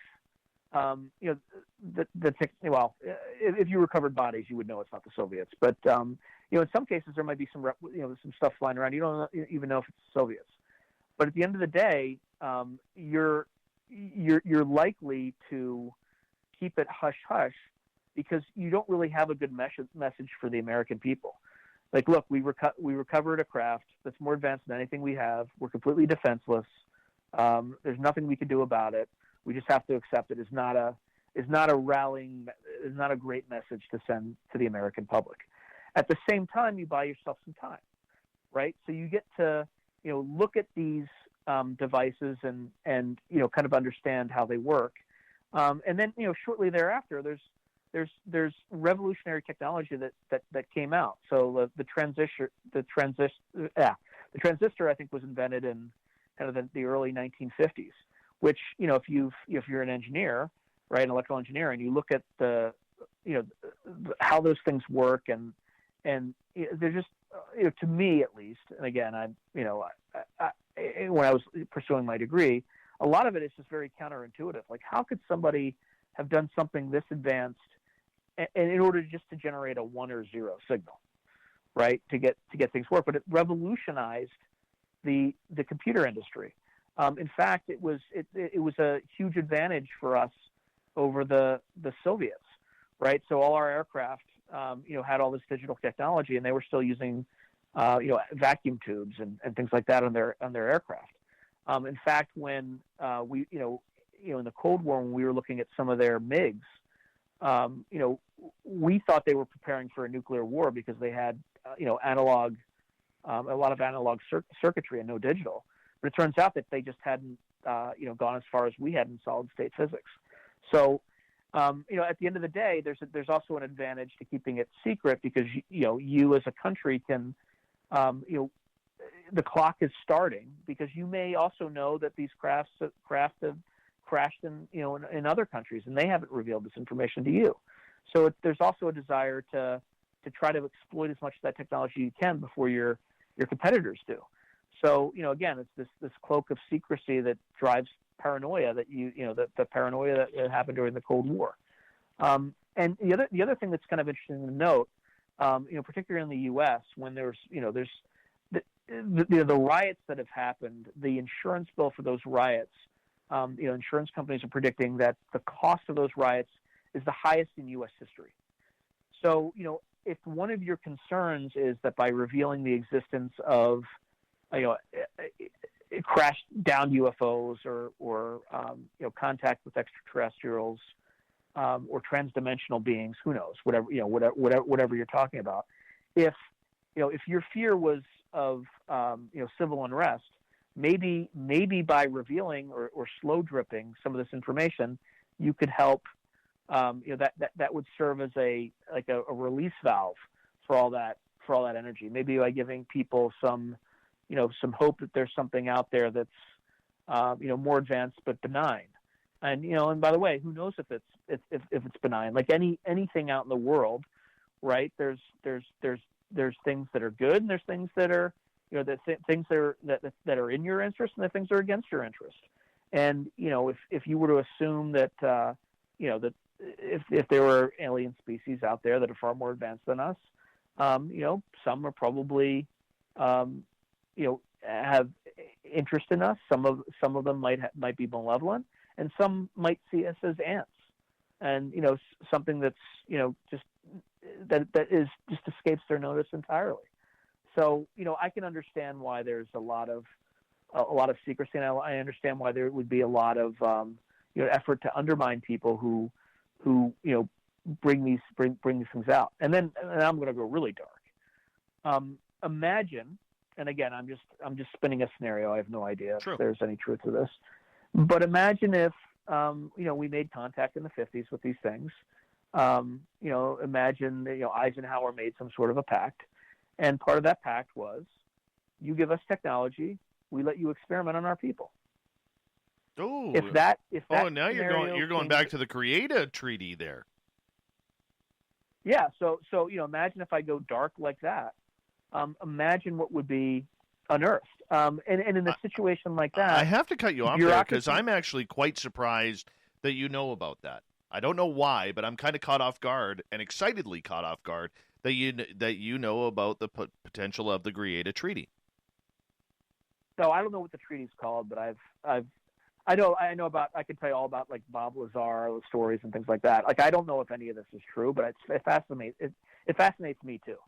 And it drives a lot of creativity and trying to get, about the, I think he in Area 51, right? Or I think he called it S1. Like there were, we saw a number of different craft, and one of them was recovered during an archaeological expedition, apparently. And that's, that sends your mind into real high creative mode. Like how long, if that's true, how long have these things been here? What was it doing? Where did they recover it? So. Yeah. Well, I mean, but that's the whole idea behind it. We just don't know. is the race to space and deep space because we know what's out there. And like I said, it doesn't matter what country you're from. All right. Now, obviously, more other bigger countries, stronger countries, more militarized countries will have more of a say in what goes on than a place like Canada or Belgium or Australia for that instance. But I mean, this is where it gets a little weird. Yeah, and there's actually a story. There's a story in World War III that looks a little bit at the scenario, and the scenario is that the Russians gain a hold of some antiquated technology from an alien civilization, and they're able to dominate the U.S. And the story starts in that sort of event, and there's two people who are trying to shift the tide, and it goes. The author is Stephen Lawson, and he is a Black Hawk a pilot, and he talks about kind of flying the helicopter in and discovering the technology and finding a way out of that pickle. So a lot of this there's plenty of stories that you can whether true or not, right? And look, I don't know. I've never personally experienced anything like this. I've seen weird things. But the weird things are, I've seen, like weird contrails in the desert, like, puff dash, which is typically associated with ramjet or scramjet technology.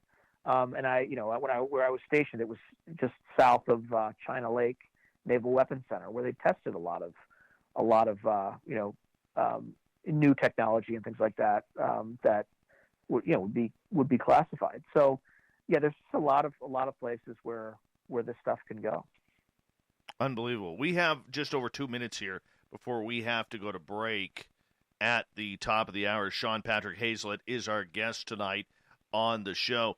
So, quickly here, do you think that any of this space race, from what you learned through work, and I realize there's not much you could say on that because there's a lot of, classified information there, but do you think that the space race or the Space Force is eerily coincidental to when all of this UFO stuff is coming out? No, I don't think it's a coincidence. I think it's even if there are things, even if we don't. So let's take a super conservative view. Even if let's assume that we don't know what's out there, but we're seeing this stuff, and we have no idea how to defend against it. But we have, maybe we have an idea of where some of it's coming from. I think the drive to get ourselves ready as fast as possible is something that any national security establishment should be doing. Not only that, there are other things that are completely unrelated to, an extraterrestrial threat. I mean, there's threats from asteroids impacting the Earth and things like that we're not ready for, and we need to really get up to speed on that. Let's say even if we knew an asteroid was coming to hit the Earth, right? Like there's not much we could do to take it out. Like, are you going to put a nuke up there? But even if you put it up there, the way that there's no air up there, so it's the kind of the gamma radiation from the nuclear weapon that would be what would be shoving the asteroid away from the Earth, and that's basically all you can do. You can't destroy it, but you can attempt to displace it. So we have to get smart on that if we want to survive as a species, right? Independent of whether or not there's an extraterrestrial threat. It's just one of many things that we need to be on top of. For sure. And my friend, I'm going to get you to hold on right there because we are going to go to break here at the top of the hour. We have author Sean Patrick Hazlett on for another 30 minutes. When we come back, I want to ask him about another famous book that seems to be almost like a Bible of what is going on today. The author of Weird World War III, Sean Patrick Hazlett, continues in Hour 3 on Spaced Out Radio right after this.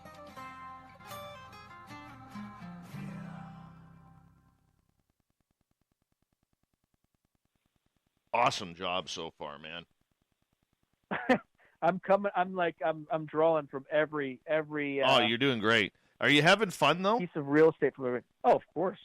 I love having a platform to talk about Wonderful. this stuff. I just hope. I hope it's well received. No, I'm loving you, man. And looking at the comments in our chat room, they're loving you too. Hey, my friend, I'm just going to quickly run outside, take my dogs out. I'll be right back, okay? Okay, sounds great. Radio.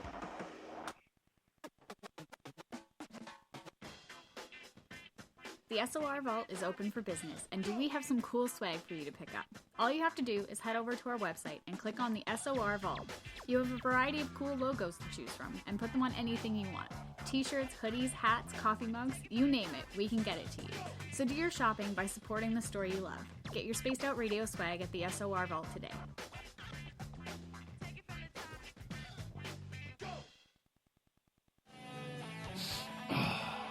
I'm feeling a little spicy tonight. What to do? What to do? Why not get Bumblefuck? 4 million Scoville units of pure hard rock. Bumblefoot hot sauces come in 3 flavors. The burning Bumble. Tone it down a bit with Bumblicious and throw the sauce on everything. Spice it up. Bumble me, baby. Bumblefoot hot sauce.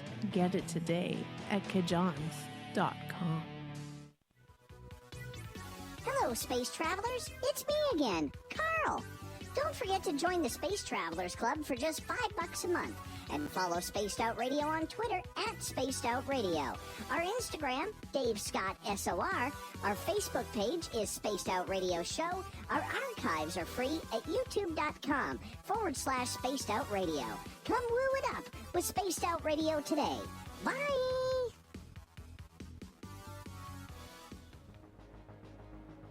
Hello, everyone. This is Ryan Stacy from the Experiencer Support Association, otherwise known as TESSA. We're glad to team up with Spaced Out Radio to help investigate your experiences on the SOR Sightlines Report. Together, we'll investigate the strange sightings and occurrences you've had.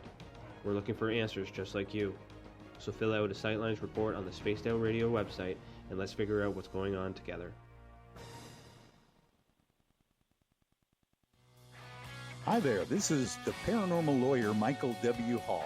I'd like to invite you to listen in each Sunday night where we're going to open up your eyes to everything strange and paranormal. I will be hosting some great guests with topics that affect us all, such as UFOs, ghosts, and everything paranormal. Let's learn together on Spaced Out Radio Sunday with myself, Michael W. Hall, the paranormal lawyer at spacedoutradio.com. We all know on Spaced Out Radio we love a good beard and mustache, so why not take care of your facial hair with Mighty Moose Beard Oil? Made in Canada, we're taking care of beards and stashes around the world. We use 100% natural ingredients with our oils and balms to make your whiskers feel silky smooth. Use promo code SOR2019 at MightyMooseBeard.com today.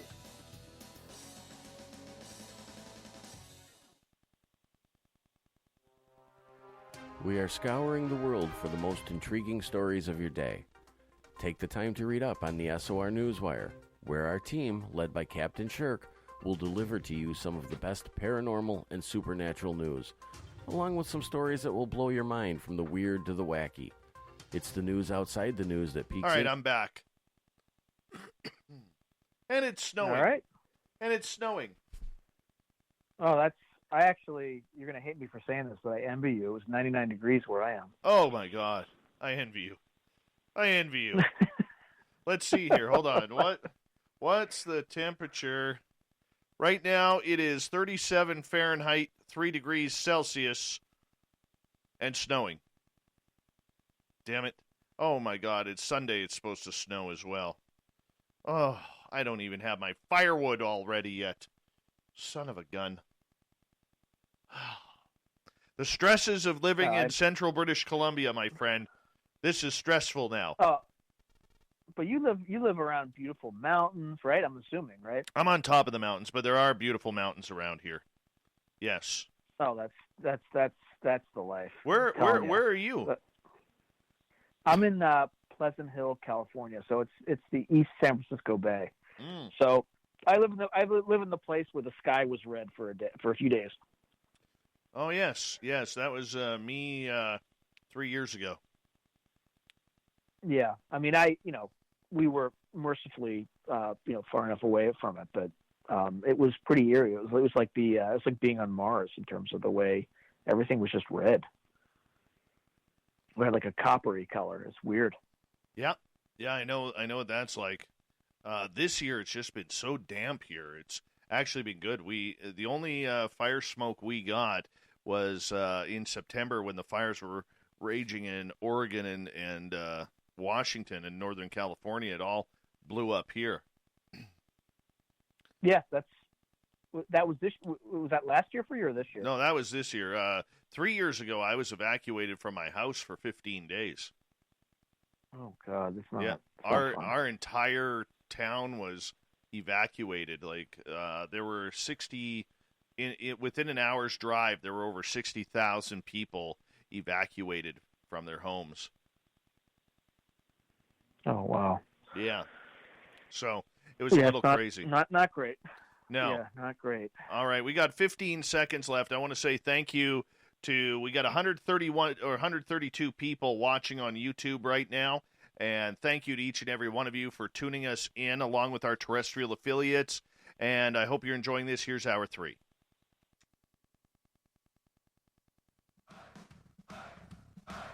Would you like to connect with us?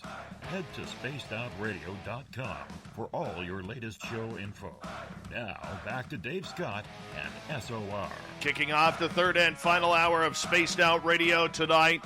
Thank you so much for tuning us in. I'm Dave Scott, hanging out with all of you, and we appreciate earning your listening ears. We welcome back everyone listening in on our terrestrial affiliates around North America and digitally on TalkStream Live and Revolution Radio. All of our archives are free. All you got to do is go to youtube.com/Spaced Out Radio. Just do me the favor, hit that subscribe button. The Desert Clam has set the password for tonight in the SOR Space Travelers Club. Klangfarb.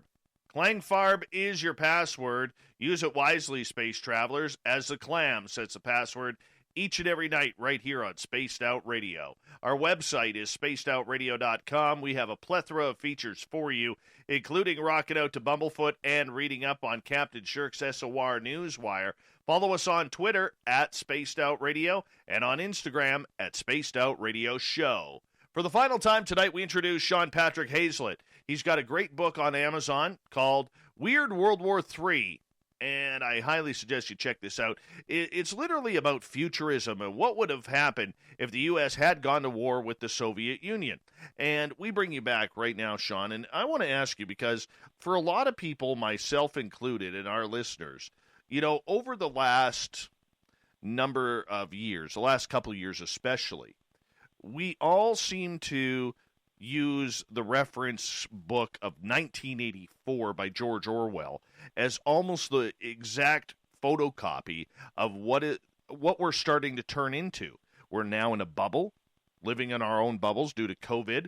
We are so used to technology. We see over the last 25, 30 years, a lot of people gaining weight and becoming more lazy because we don't have to work for things anymore, whether it's food or whether it's technology. Everything is voice activated or finger activated by an app or a cell phone or something along those lines. I mean, you look at the little Google Home Minis, that came out that were all the rage last Christmas. I mean, this is becoming a real reality here, and it's almost biblical, 1984. What's your thoughts? Well, it could go, a number of different ways. I'm going to go the dark. I'm just going to talk through the dark way because that's a little bit more interesting. So, let's say that technology continues to move at the same pace. Or let's say accelerate at the same pace because it continues to accelerate. Imagine a future where virtual reality is so good that it becomes indistinguishable from actual reality. Then you're kind of in a bit of a pickle because how do you motivate people to to continue to build civilization, continue to do all the things that are needed to keep civilization going. So there's going to be, a level of temptation that's just going to make it, difficult to want, people to work. Now, that's great for governments, right? Because you have a docile, placid population that's not going to, is less likely to have uprisings and things like that. And there's a lot of, there's a lot of things on the horizon that help make that easier. Even in the States, right? In California, cannabis is legal, and in Colorado, cannabis is legal, and there's a drive for legalization of cannabis. And for the most part, there's some there's some exceptions, but it's something that helps make pacify the population a little bit more. And same thing with things are so much easier that people are losing some of the basic skills that our forefathers had. So as an example, my grandfather, he learned to navigate using celestial navigation techniques. I think at the Naval Academy, that's one they used to teach that all the time. I don't know if they still teach it, but it's a bit of a lost art. Even in the military, when we did training, we used compass and a map and learned how to do intersection and resection and all that great stuff by if you're lost and things like that. But when we went out and that's just kind of basic individual soldier training. But when we went and trained at the National Training Center, everybody had GPS. Everybody was navigating with GPS and fighting that way. And our adversaries can use GPS jammers and things like that can make you deaf, dumb, and blind. So I think we're definitely losing a lot as a species, even with just the increasing specialization that we have. Right? There's not a lot of people out there who have kind of basic survival skills. Right? Like, how many people out there know how to farm? How many people out there, know how to build something out of, a shelter out of wood, and just skills that even my parents, my father, knew how to do. Our cars, our automobiles are becoming, are increasingly integrated with solid state devices, so that even if something broke, you couldn't really fix it because it's embedded in a chip that the circuit is microscopic. So you'd have to have access to a much more sophisticated semiconductor fab to fix it. You can't fix it anymore. It's not like an old 1950s automobile. It was all analog. You could kind of roll up your sleeves and fix. So there's a lot of potential in the hands of somebody who wants to maintain control of the population, like the way that the Great Firewall in China is an example of that. I had friends who were working over there when there were incidents in Hong Kong, for instance, and they had no idea. They had no idea it was happening until I kind of texted them from across the ocean saying, "Are you following what's going on here?" And they had no idea. So the scary part about this is if that technology is consolidated into the hands of either a hugely dominant corporation or a dominant country with government with totalitarian characteristics, it provides them with the technology to shut off information and to shape our reality.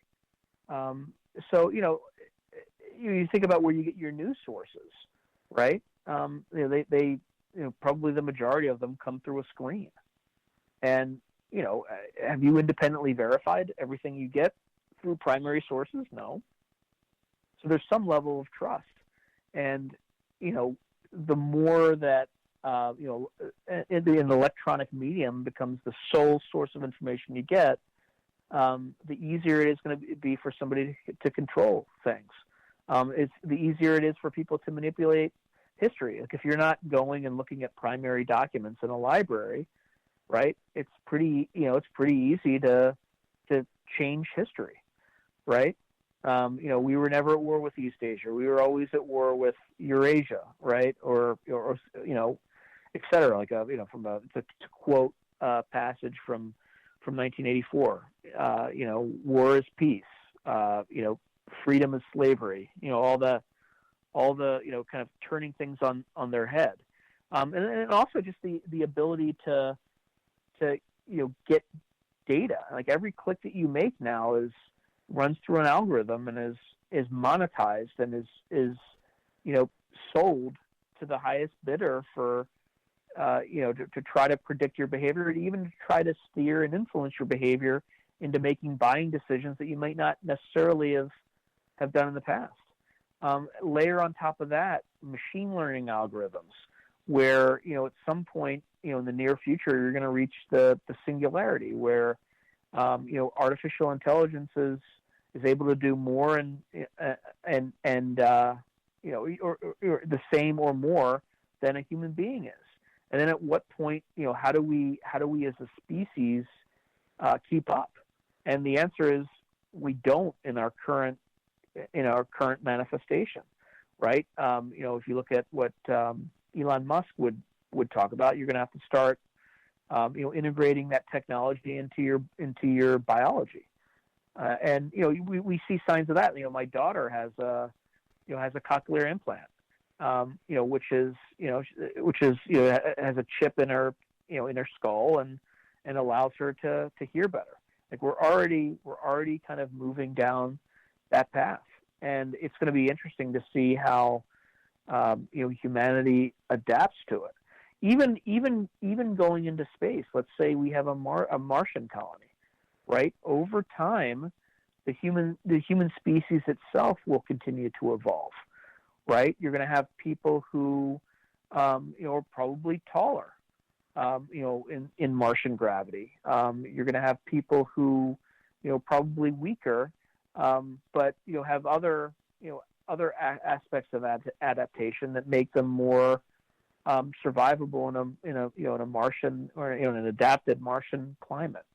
So I think 1984 continues to be a cautionary tale, but I don't think that has to be the only future. But it's a possible future, and it's a possible future for certain countries, and others might be a little bit better off. There might be there's an opportunity to be empowered by all this, to reach levels and heights of human civilization that we couldn't have dreamed of, a generation or two ago.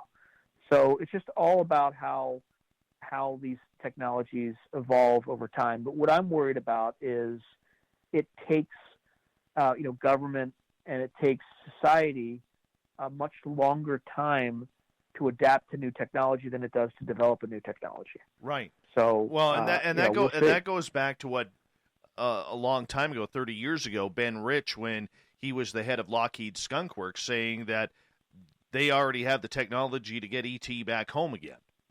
All right, that we haven't even seen the light of day of the technology that Skunk Works is working on, to paraphrase. And I look at it, and I'll throw it back at you this way. In regards to technology, the way people are acting towards it, are we moving too fast, or is this just natural transition that the human mind hasn't caught up to yet?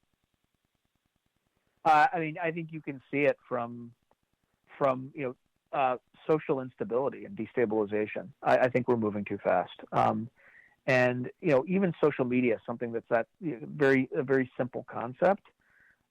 We haven't figured it out yet, and we haven't figured out how to combat it. And as a result, it's just there's so much noise, and it's tough to the signal to noise ratio is extremely low. It's hard to figure out what's really going on because there's just you're inundated with information, and the people who are going to be successful in this sort of environment are the people who are able to efficiently filter signal from noise. And it's tough, and it's something that even our enemies use to distract us.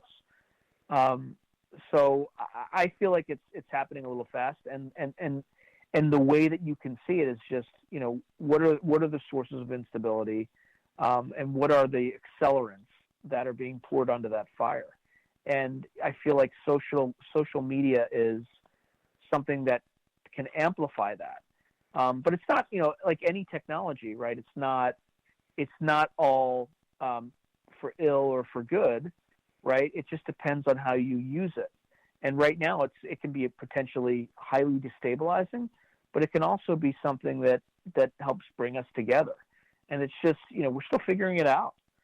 Even you watch the way the media handles Trump, like every president before him. If you had Franklin Delano Roosevelt, his technology, or the technology of his age, was the radio, and it enabled him to speak directly to the American people. For John F. Kennedy, it was the television, right? It allowed him to speak directly to the American people through a different medium, or a new medium, or at least I wouldn't say new medium, but he was the one who leveraged it probably better than anybody else before him. And then you look at with Trump, his medium unfortunately is Twitter, and that enables him to speak directly to the American people without the filter of his staff, the national security establishment, the media, etc. And it's just it has been a tremendous source of destabilization for the media establishment, and they're all trying to adapt to it as well.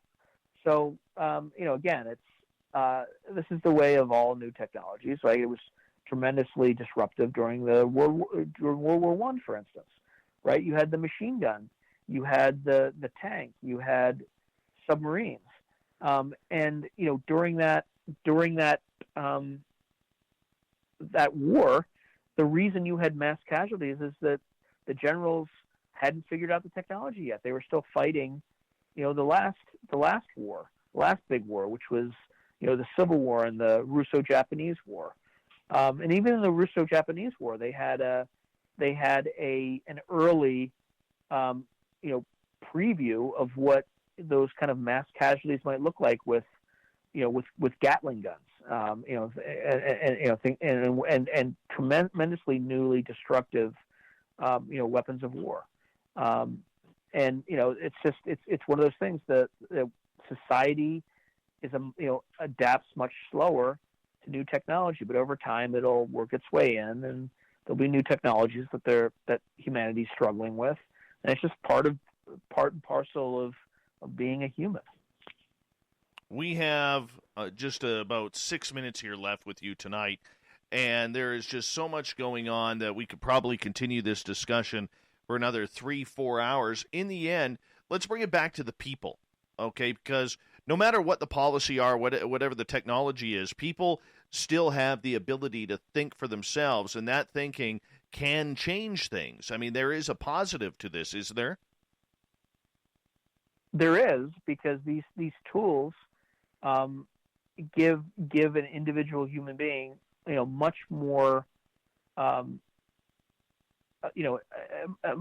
much more agency than they've ever had, right? Who thought 20 years ago that you could just send something off before you got on the flight, and by the time you landed, you were famous or infamous, right? So you can speak to the world and get your message out there if the message is something that has some sort of virality for good or for ill.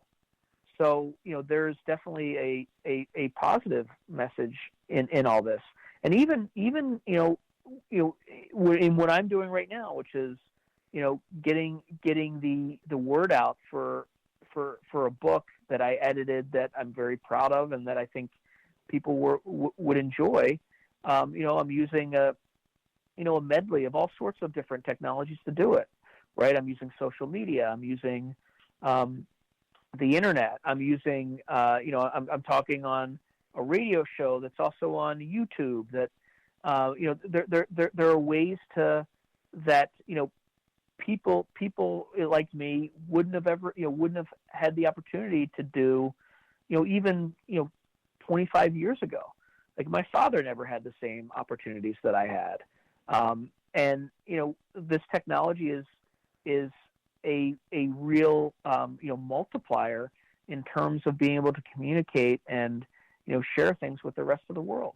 And I think that's a huge positive thing. And it also helps share positive information, helps people learn more efficiently, helps people solve problems, helps people who are suffering from things find out that they're not the only ones who are suffering, and build communities of people who are focused on things that they may have been embarrassed to talk about 25 years ago, but now there are small communities of people who think the same and have the same interests, and it's really open things up for millions of people.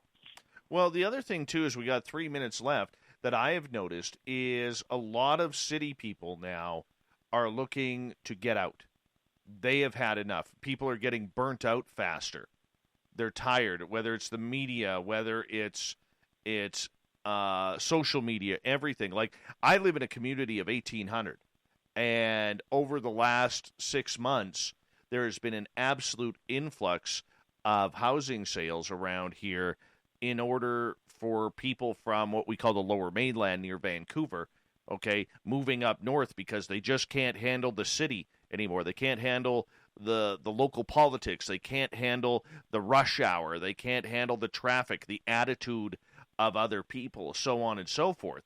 I mean, I see people starting to actually react adversely to the way of the fast-paced life. They want to be able to relax and enjoy life. And that was accelerated by COVID. Yes. Because what happened is we've had the technology to work remotely for a very long time. It hasn't been great, but I'd say for about 10 years at least, we've had the technology to do so. And, like coders are, Silicon Valley's figured it out with coders, right? You can hire coders in Ukraine. You can hire them anywhere in the world. And that's something that's been going on quietly for quite some time. But what people are starting to find out is that even many office jobs, you don't really need to be in person unless you're kind of more senior, right?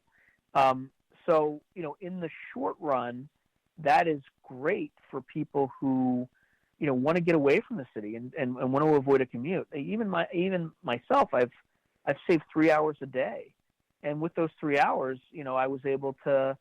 Instead of sitting in my car and just waiting and being grumpy, I was able to get more exercise, and I lost 30 pounds and did all sorts of great stuff. And so that's the positive of these things. And with technologies like Zoom, they make it possible.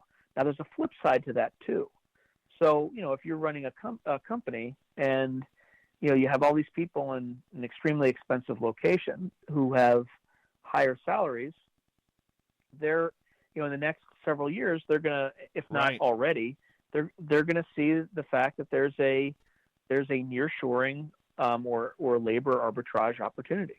Absolutely. And so this will probably be a boon, at least in the U.S., for interior parts of the country in the Midwest and areas like that, and what the coastal elites would sneer and call flyover country, and in the high tax kind of coastal states in the U.S., they're going to see an exodus. My friend, because there's also high tax and stuff. Yeah, I gotta end it. I gotta end it right there because we are about to say goodnight to you. Thank you, Sean, for so much for coming on Spaced Out Radio tonight. I hope you had a lot of fun with us and our audience. Yeah, I've had a ball. I've had a blast, and I appreciate being invited here, Dave. Hopefully at some point in the future we'll talk again. I think that's going to happen. I totally do. Sean Patrick Hazlett, everyone. You can find his book on Amazon called Weird, World War III. If you like sci-fi, you like futurism, this is the book to get. So make sure you check that out. Coming up next, we have the SOR Newswire and the Thought of the Dave. Stay tuned.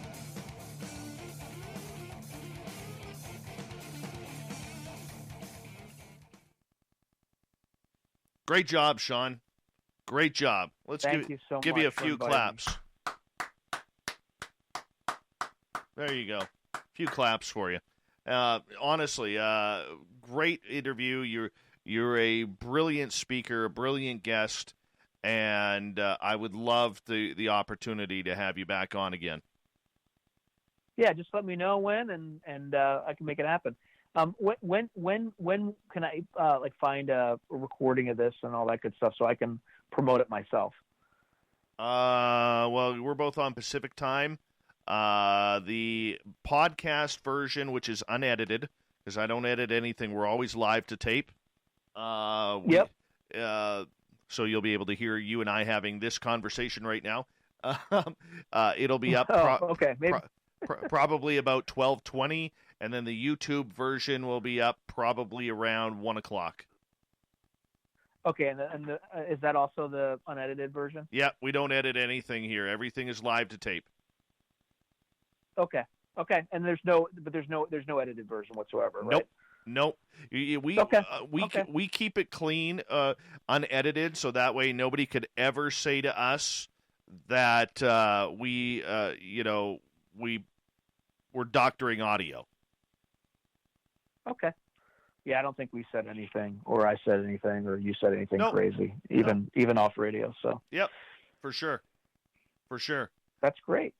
All right, my friend. You take care, okay? All right. Yeah, it was definitely a pleasure. Thank you, Dave. All right, take care. Thank you. Bye-bye. Okay. All right, bye. Great guy.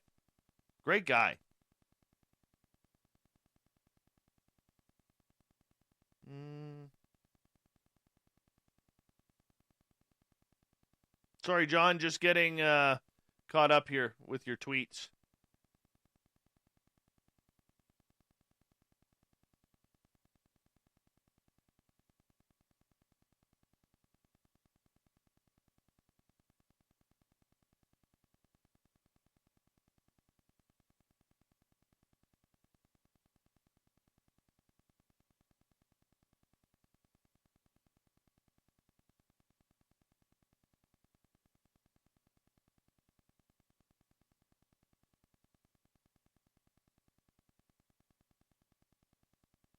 All right, we got the news set up.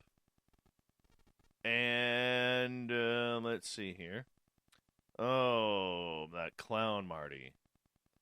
That clown. Ew. Oh, what's happening on TubeUbe?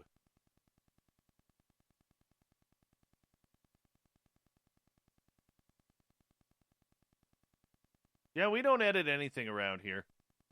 Number one, I'm too lazy to. And number two, there's just no way that anybody could ever say that I eliminate words, eliminate sentences, or anything. It's just easier.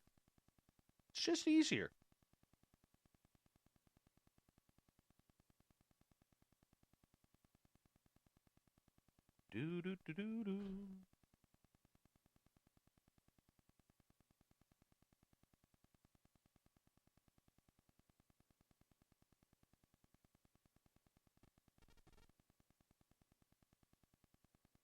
We got just under 2 minutes here, everyone. 2 minutes. I really liked Sean. I really did. Honestly, this is just, we got to thank his rep, Carmen.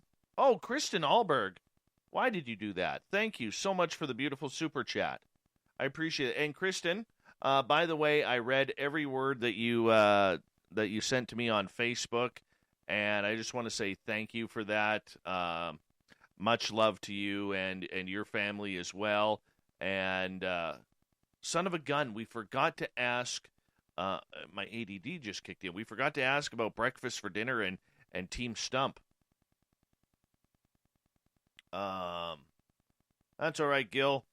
I love you too, man. Love you too. No, but seriously, I thought Sean was a great guest. Very knowledgeable. Corns, the booking guy, coming in huge again. And the one thing I liked about him is he spoke down the middle.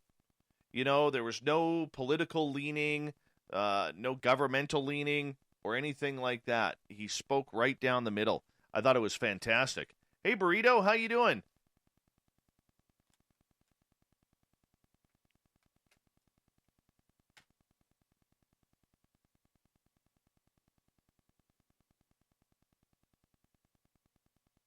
Okay, Kaylee, thank you. Yeah, Corns, the booking guy, is just fantastic at his gig, man. Fantastic. Give him all the credit, honestly. Give Corns, the booking guy, all the credit. Here we go.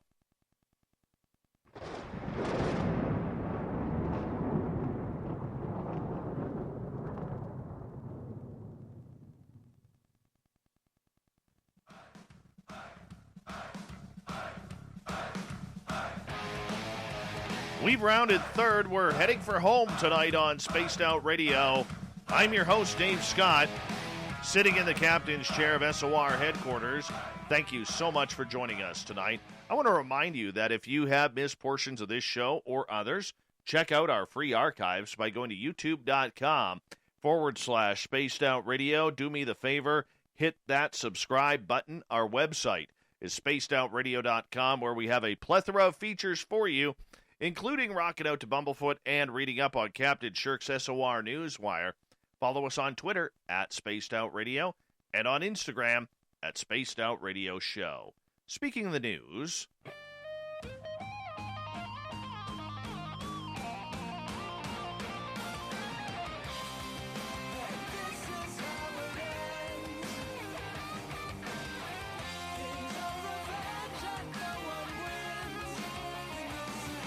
the news is always changing, which is why we bring you the SOR Newswire at the back end of every show, where we get to the weird, the strange, the wacky, and sometimes confirmation?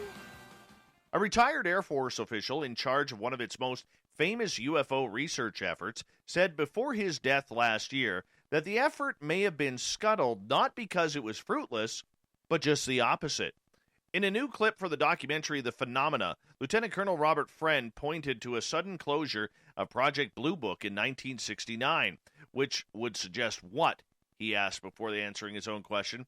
That they knew what it was. James Fox, the film's director, added, or didn't know what it was, but Friend, who led Project Blue Book from 1958 to 1963, persisted. Also the other way, Friend replied with a telling grin that they'd know what it was. Officially, the project was shuttered despite some 700 open cases because it no longer can be justified either on the ground or of national security or in the interest of science. But Friend, who died last year at the age of 99, suggested in his last interview that the shutdown could have been for another reason. Friend, who is one of the Tuskegee Airmen during World War II and the only black leader of Project Blue Book, heading it during the Civil Rights Movement, was originally skeptical of claims that aliens had ever made the long trip to Earth. Do I believe that we have been visited? No, I don't believe that, he told the Huffington Post in 2012. And the reason I don't believe it is because I can't conceive of any of the ways in which we could overcome some of these things. How much food would you have to take with you on a trip for 22 years through space? How much fuel would you need? How much oxygen and other things to sustain life do you have to have? However, Friend also called for more study and said he believes there could be life elsewhere.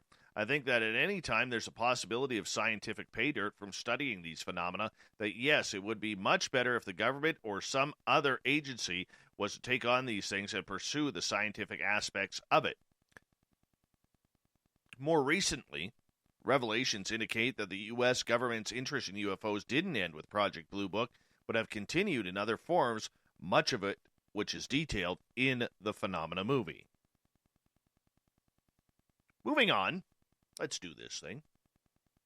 This is where we lose it with the mainstream public. All right? I'm actually surprised that a magazine like Popular Mechanics would allow this to go.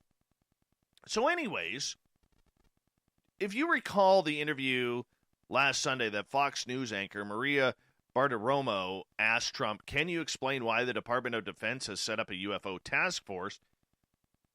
And then Trump replied, well, I'm going to have to check on that. I mean, I've heard that. I heard that 2 days ago, so I'll check on that. I'll take a good, strong look at that, filled with information. And then when he talks about the military, he says, well, I'll tell you this. We have created a military the likes of which we've never seen before in terms of equipment. The equipment we have, the weapons we have, and hope to God we never have to use it, but have created a military the likes of which nobody has ever had. Russia, China, they're all envious of what we have. All built in the USA. We've rebuilt it all, $2.5 trillion. So Popular Mechanics is somehow tying that the technology of the U.S. military is, according to their headline, Trump acknowledges UFOs, threatens aliens with military action. Really? This is where we look like we have egg on our face. The fact that Popular Mechanics has done great work, mostly in this field due to Lieutenant Tim McMillan and his outstanding reporting. To go with a headline like that, it's a cheap clickbait. It's garbage. So this is what they follow up with. They go, in August, the Pentagon established an official task force to investigate UFO sightings following confirmed UFO sightings by pilots in 2004 and 2014. The Pentagon's UAP task force will investigate sightings, also known as UFOs, in the first official U.S. government program affiliated with UFO research since a 2000s era unit that analyzed unmanned aerial vehicles and other UAPs lost its funding in 2012. We know they didn't, all right? So that's BS. Even though multiple sources confirm with Pop Mechanics that the unit remained very active in secrecy after its shutting. Well, of course it did. So what exactly was Trump getting at in this interview? One interpretation is that Trump riffed on the possibility that threats of aliens to talk about how much he had done for the U.S. military. Indeed, the president has spent approximately $2.5 trillion on defense, though there's been no real increase in America's overall military strength and number of weapons. The other possibility, here we go with the woo. This was Trump directly threatening aliens, or more likely the foreign governments behind UAPs that the Pentagon is investigating with military action. In August 2017, Trump used similar wording to threaten North Korea, stating North Korea will be met with fire, fury, and frankly power, the likes of which the world has never seen before. If Trump did consider aliens a threat, that would likely explain the sudden rush to establish the Space Force, the newest U.S. military branch. It's not clear, though, why Trump would choose Fox News to threaten aliens with the power of the U.S. military, maybe because of reporting like this. So could the Pentagon fend off a UFO attack? It seems unlikely.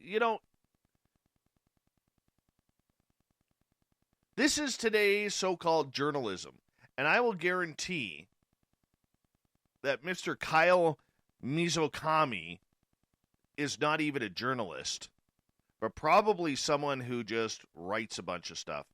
Well, looking at his other stuff, he writes a lot about the military. All right? He's written about UFOs before. That's a bad piece. Bad piece. And everybody who, that's a piece where the mainstream is going to read that and they're going to be like, there they go again. There go the tinfoilers. Anyways, I could go on a rant about that, but Marty on Twitter will probably kick my butt for it. So I won't. And this isn't good for the Spaced Out Radio party in Las Vegas. Canadian Prime Minister Justin Trudeau said the border with the U.S. will remain closed to non-essential travel until the U.S. gets coronavirus under control. We have committed to keeping Canadians safe, and we keep extending the border closures because the United States is not in a place where we should feel comfortable reopening the borders. Yeah. We see the increases in cases in the U.S. and elsewhere around the world, and we need to continue to keep these border controls in place. The current border closure agreement between the U.S. and Canada is set to expire October 21st, but it will likely be extended for a seventh time since the first went into effect back in March. Coronavirus cases are climbing in the U.S. as winter approaches. There's been an average of 53,124 new cases a day over the last 2 weeks, a 23% increase from the average 2 weeks earlier, according to New York Times analysis. Well, that's not good. In the meantime, dealing with a second wave that Trudeau called really exhausting. Oh, that's a nice pun. He's a shaking. Anyways, country reported 30,925 cases in the last 2 weeks. Yeah, we got it up here too. Trudeau also warned Canadian snowbirds against flying south to places like Florida, Arizona, and California for warmer weather, but where the virus is not under control or controlled less than places in Canada. Ultimately, if someone chooses to travel, we're not going to keep them in prison in Canada. There's freedom of movement in this country. Still, people have to recognize they're putting themselves at risk, putting their loved ones at risk. Yeah. Well, I wonder if we could get the Spaced Out Radio Party in Vegas as an essential party. We should apply for that. See if we could get an essential Spaced Out Radio Party in Vegas. Who doesn't need a Vegas trip right now? Who doesn't need that? Little Kurt looks like any other baby horse as he frolics playfully in his pen. He isn't afraid to kick or headbutt an intruder who gets in his way. And when he's hungry, little Kurt dashes over to Mom for milk. But this is where 2-month-old Kurt differs from every other baby horse. He's a clone. The rare endangered Przewalski's horse was created from cells taken from a stallion that had sat frozen at the San Diego Zoo for 40 years before they were fused with an egg with a domestic horse. With the egg's nucleus removed, ensuring Kurt would be basically all Przewalski's horse, they were implanted into the mare who would become his mom on August 6th.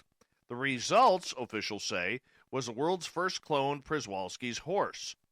Scientists have cloned nearly 24 kinds of animals, including dogs, cats, pigs, cows, and polo ponies. In 2018, researchers in China created monkeys for the first time using the cloning techniques that produced Dolly the sheep. The zoo sees Kurt's birth as a milestone in effort to restore the population of the horse, also known as the Asiatic wild horse or the Mongolian wild horse.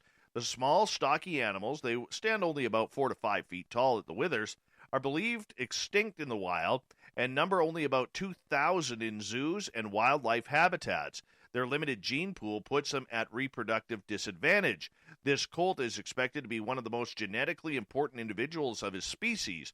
Bob Weiss, Chief Life Sciences Officer at San Diego Zoo, which operates the zoo, he says, "We are hopeful that we will be able to bring back genetic variation important for the future of the horse population."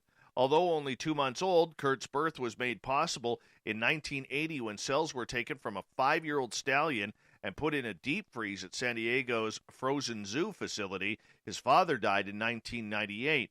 Kurt was named Kurt Benirishki, who played a key role in founding the Frozen Zoo with his extensive research program and cell cultures. A central tenet of the Frozen Zoo, which is established by Dr. Benirishki, was that it would be used for purposes not possible at the time. And now we have Kurt. Isn't that nice? Cute little guy, too. Twitter experienced a major outage with users across the world affected. The social media giant said the issue was caused by an inadvertent change it made to its internal systems. People in countries including Canada, the United States, and the UK were unable to use the platform for more than an hour without receiving message or getting message errors.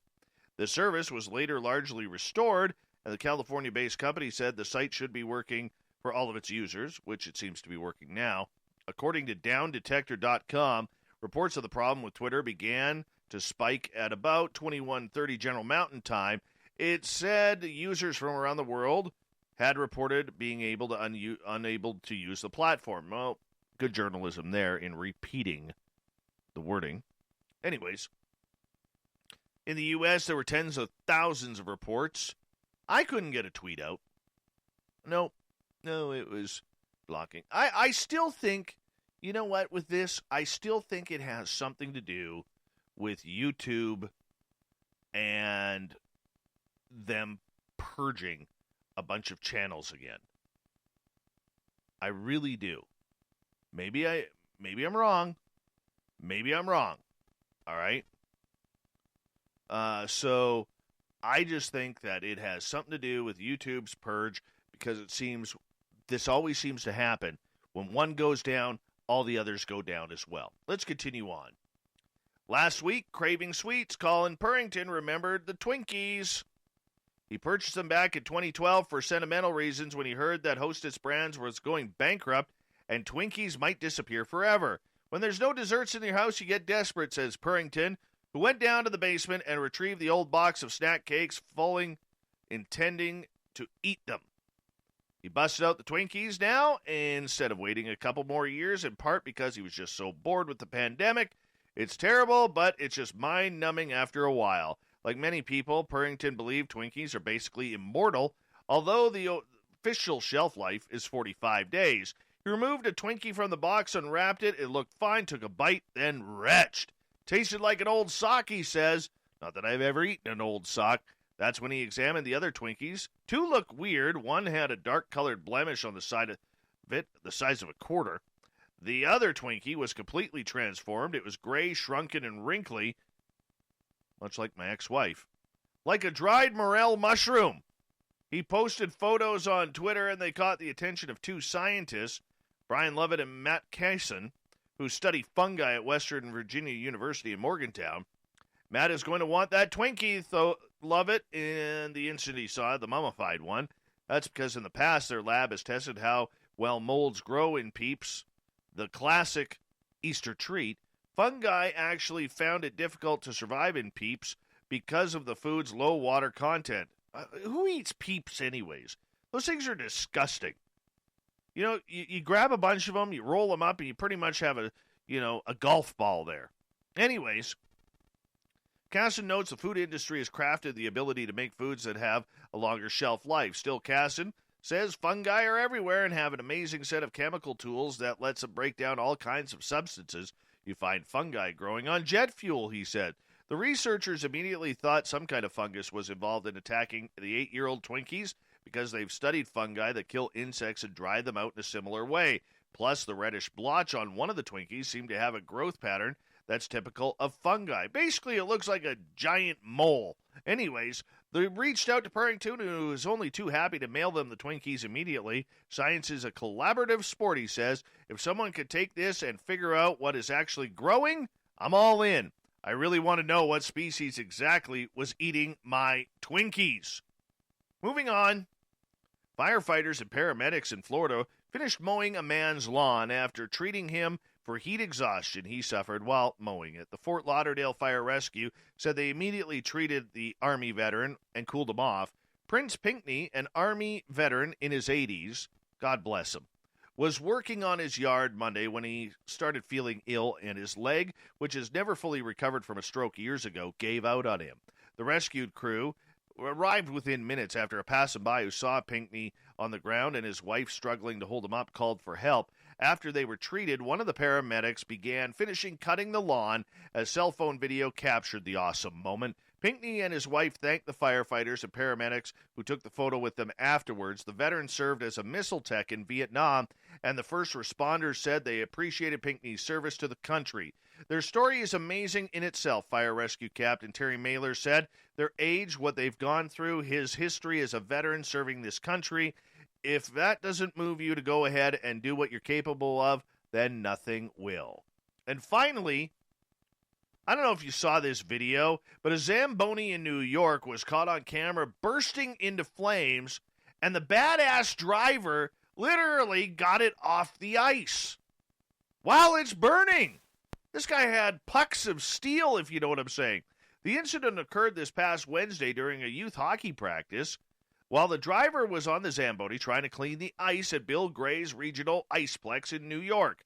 Rochester Fire Department Lieutenant Ryan Fleming said no one was hurt, including the driver who continued driving the machine off the rink to the maintenance area where it was on fire, and a couple of youth hockey players who were at the rink at the time.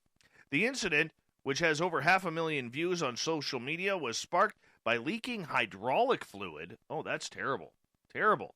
Yeah. Anyways, Fleming said the Zamboni driver was able to put the fire out himself after he got to the maintenance area. He just threw a bunch of ice on it, because that's the way it happens. This guy must be Canadian.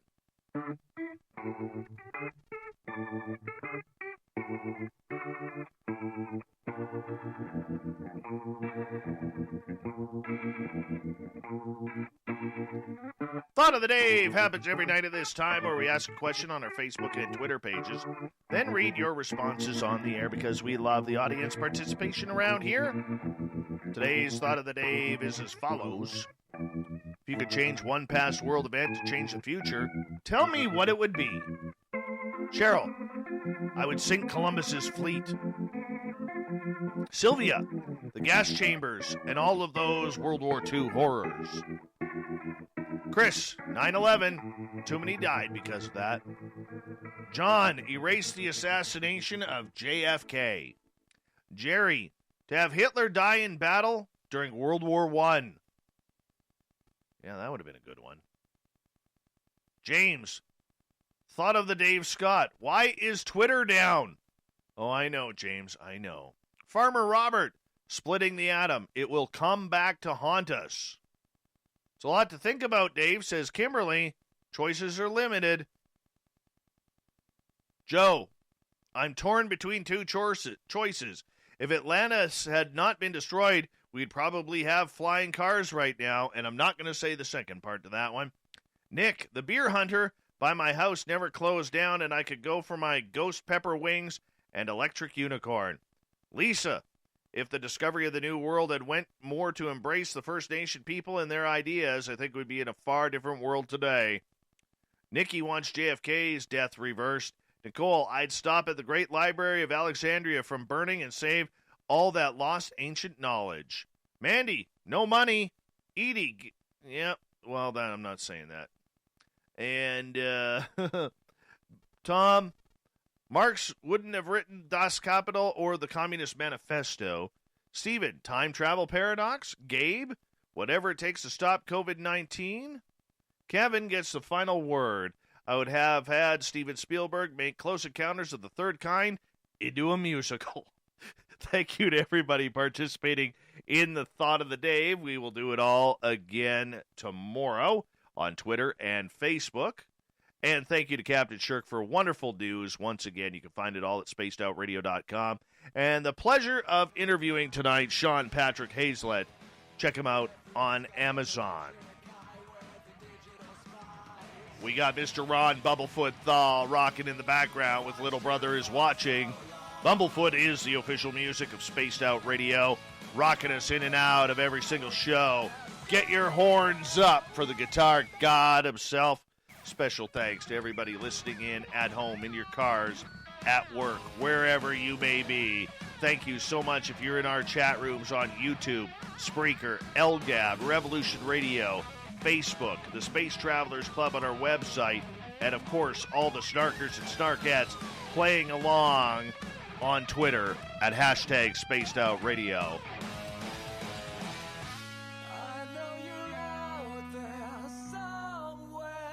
Remember, this show is copyright by Spaced Out Radio and SOR Media Ventures Limited. Thank you so much for choosing to share your evening with us, because together, my friends,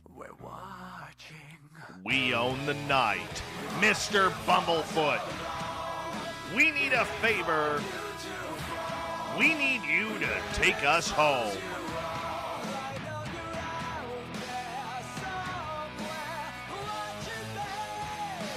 Yes, the Woo Train has docked for the night.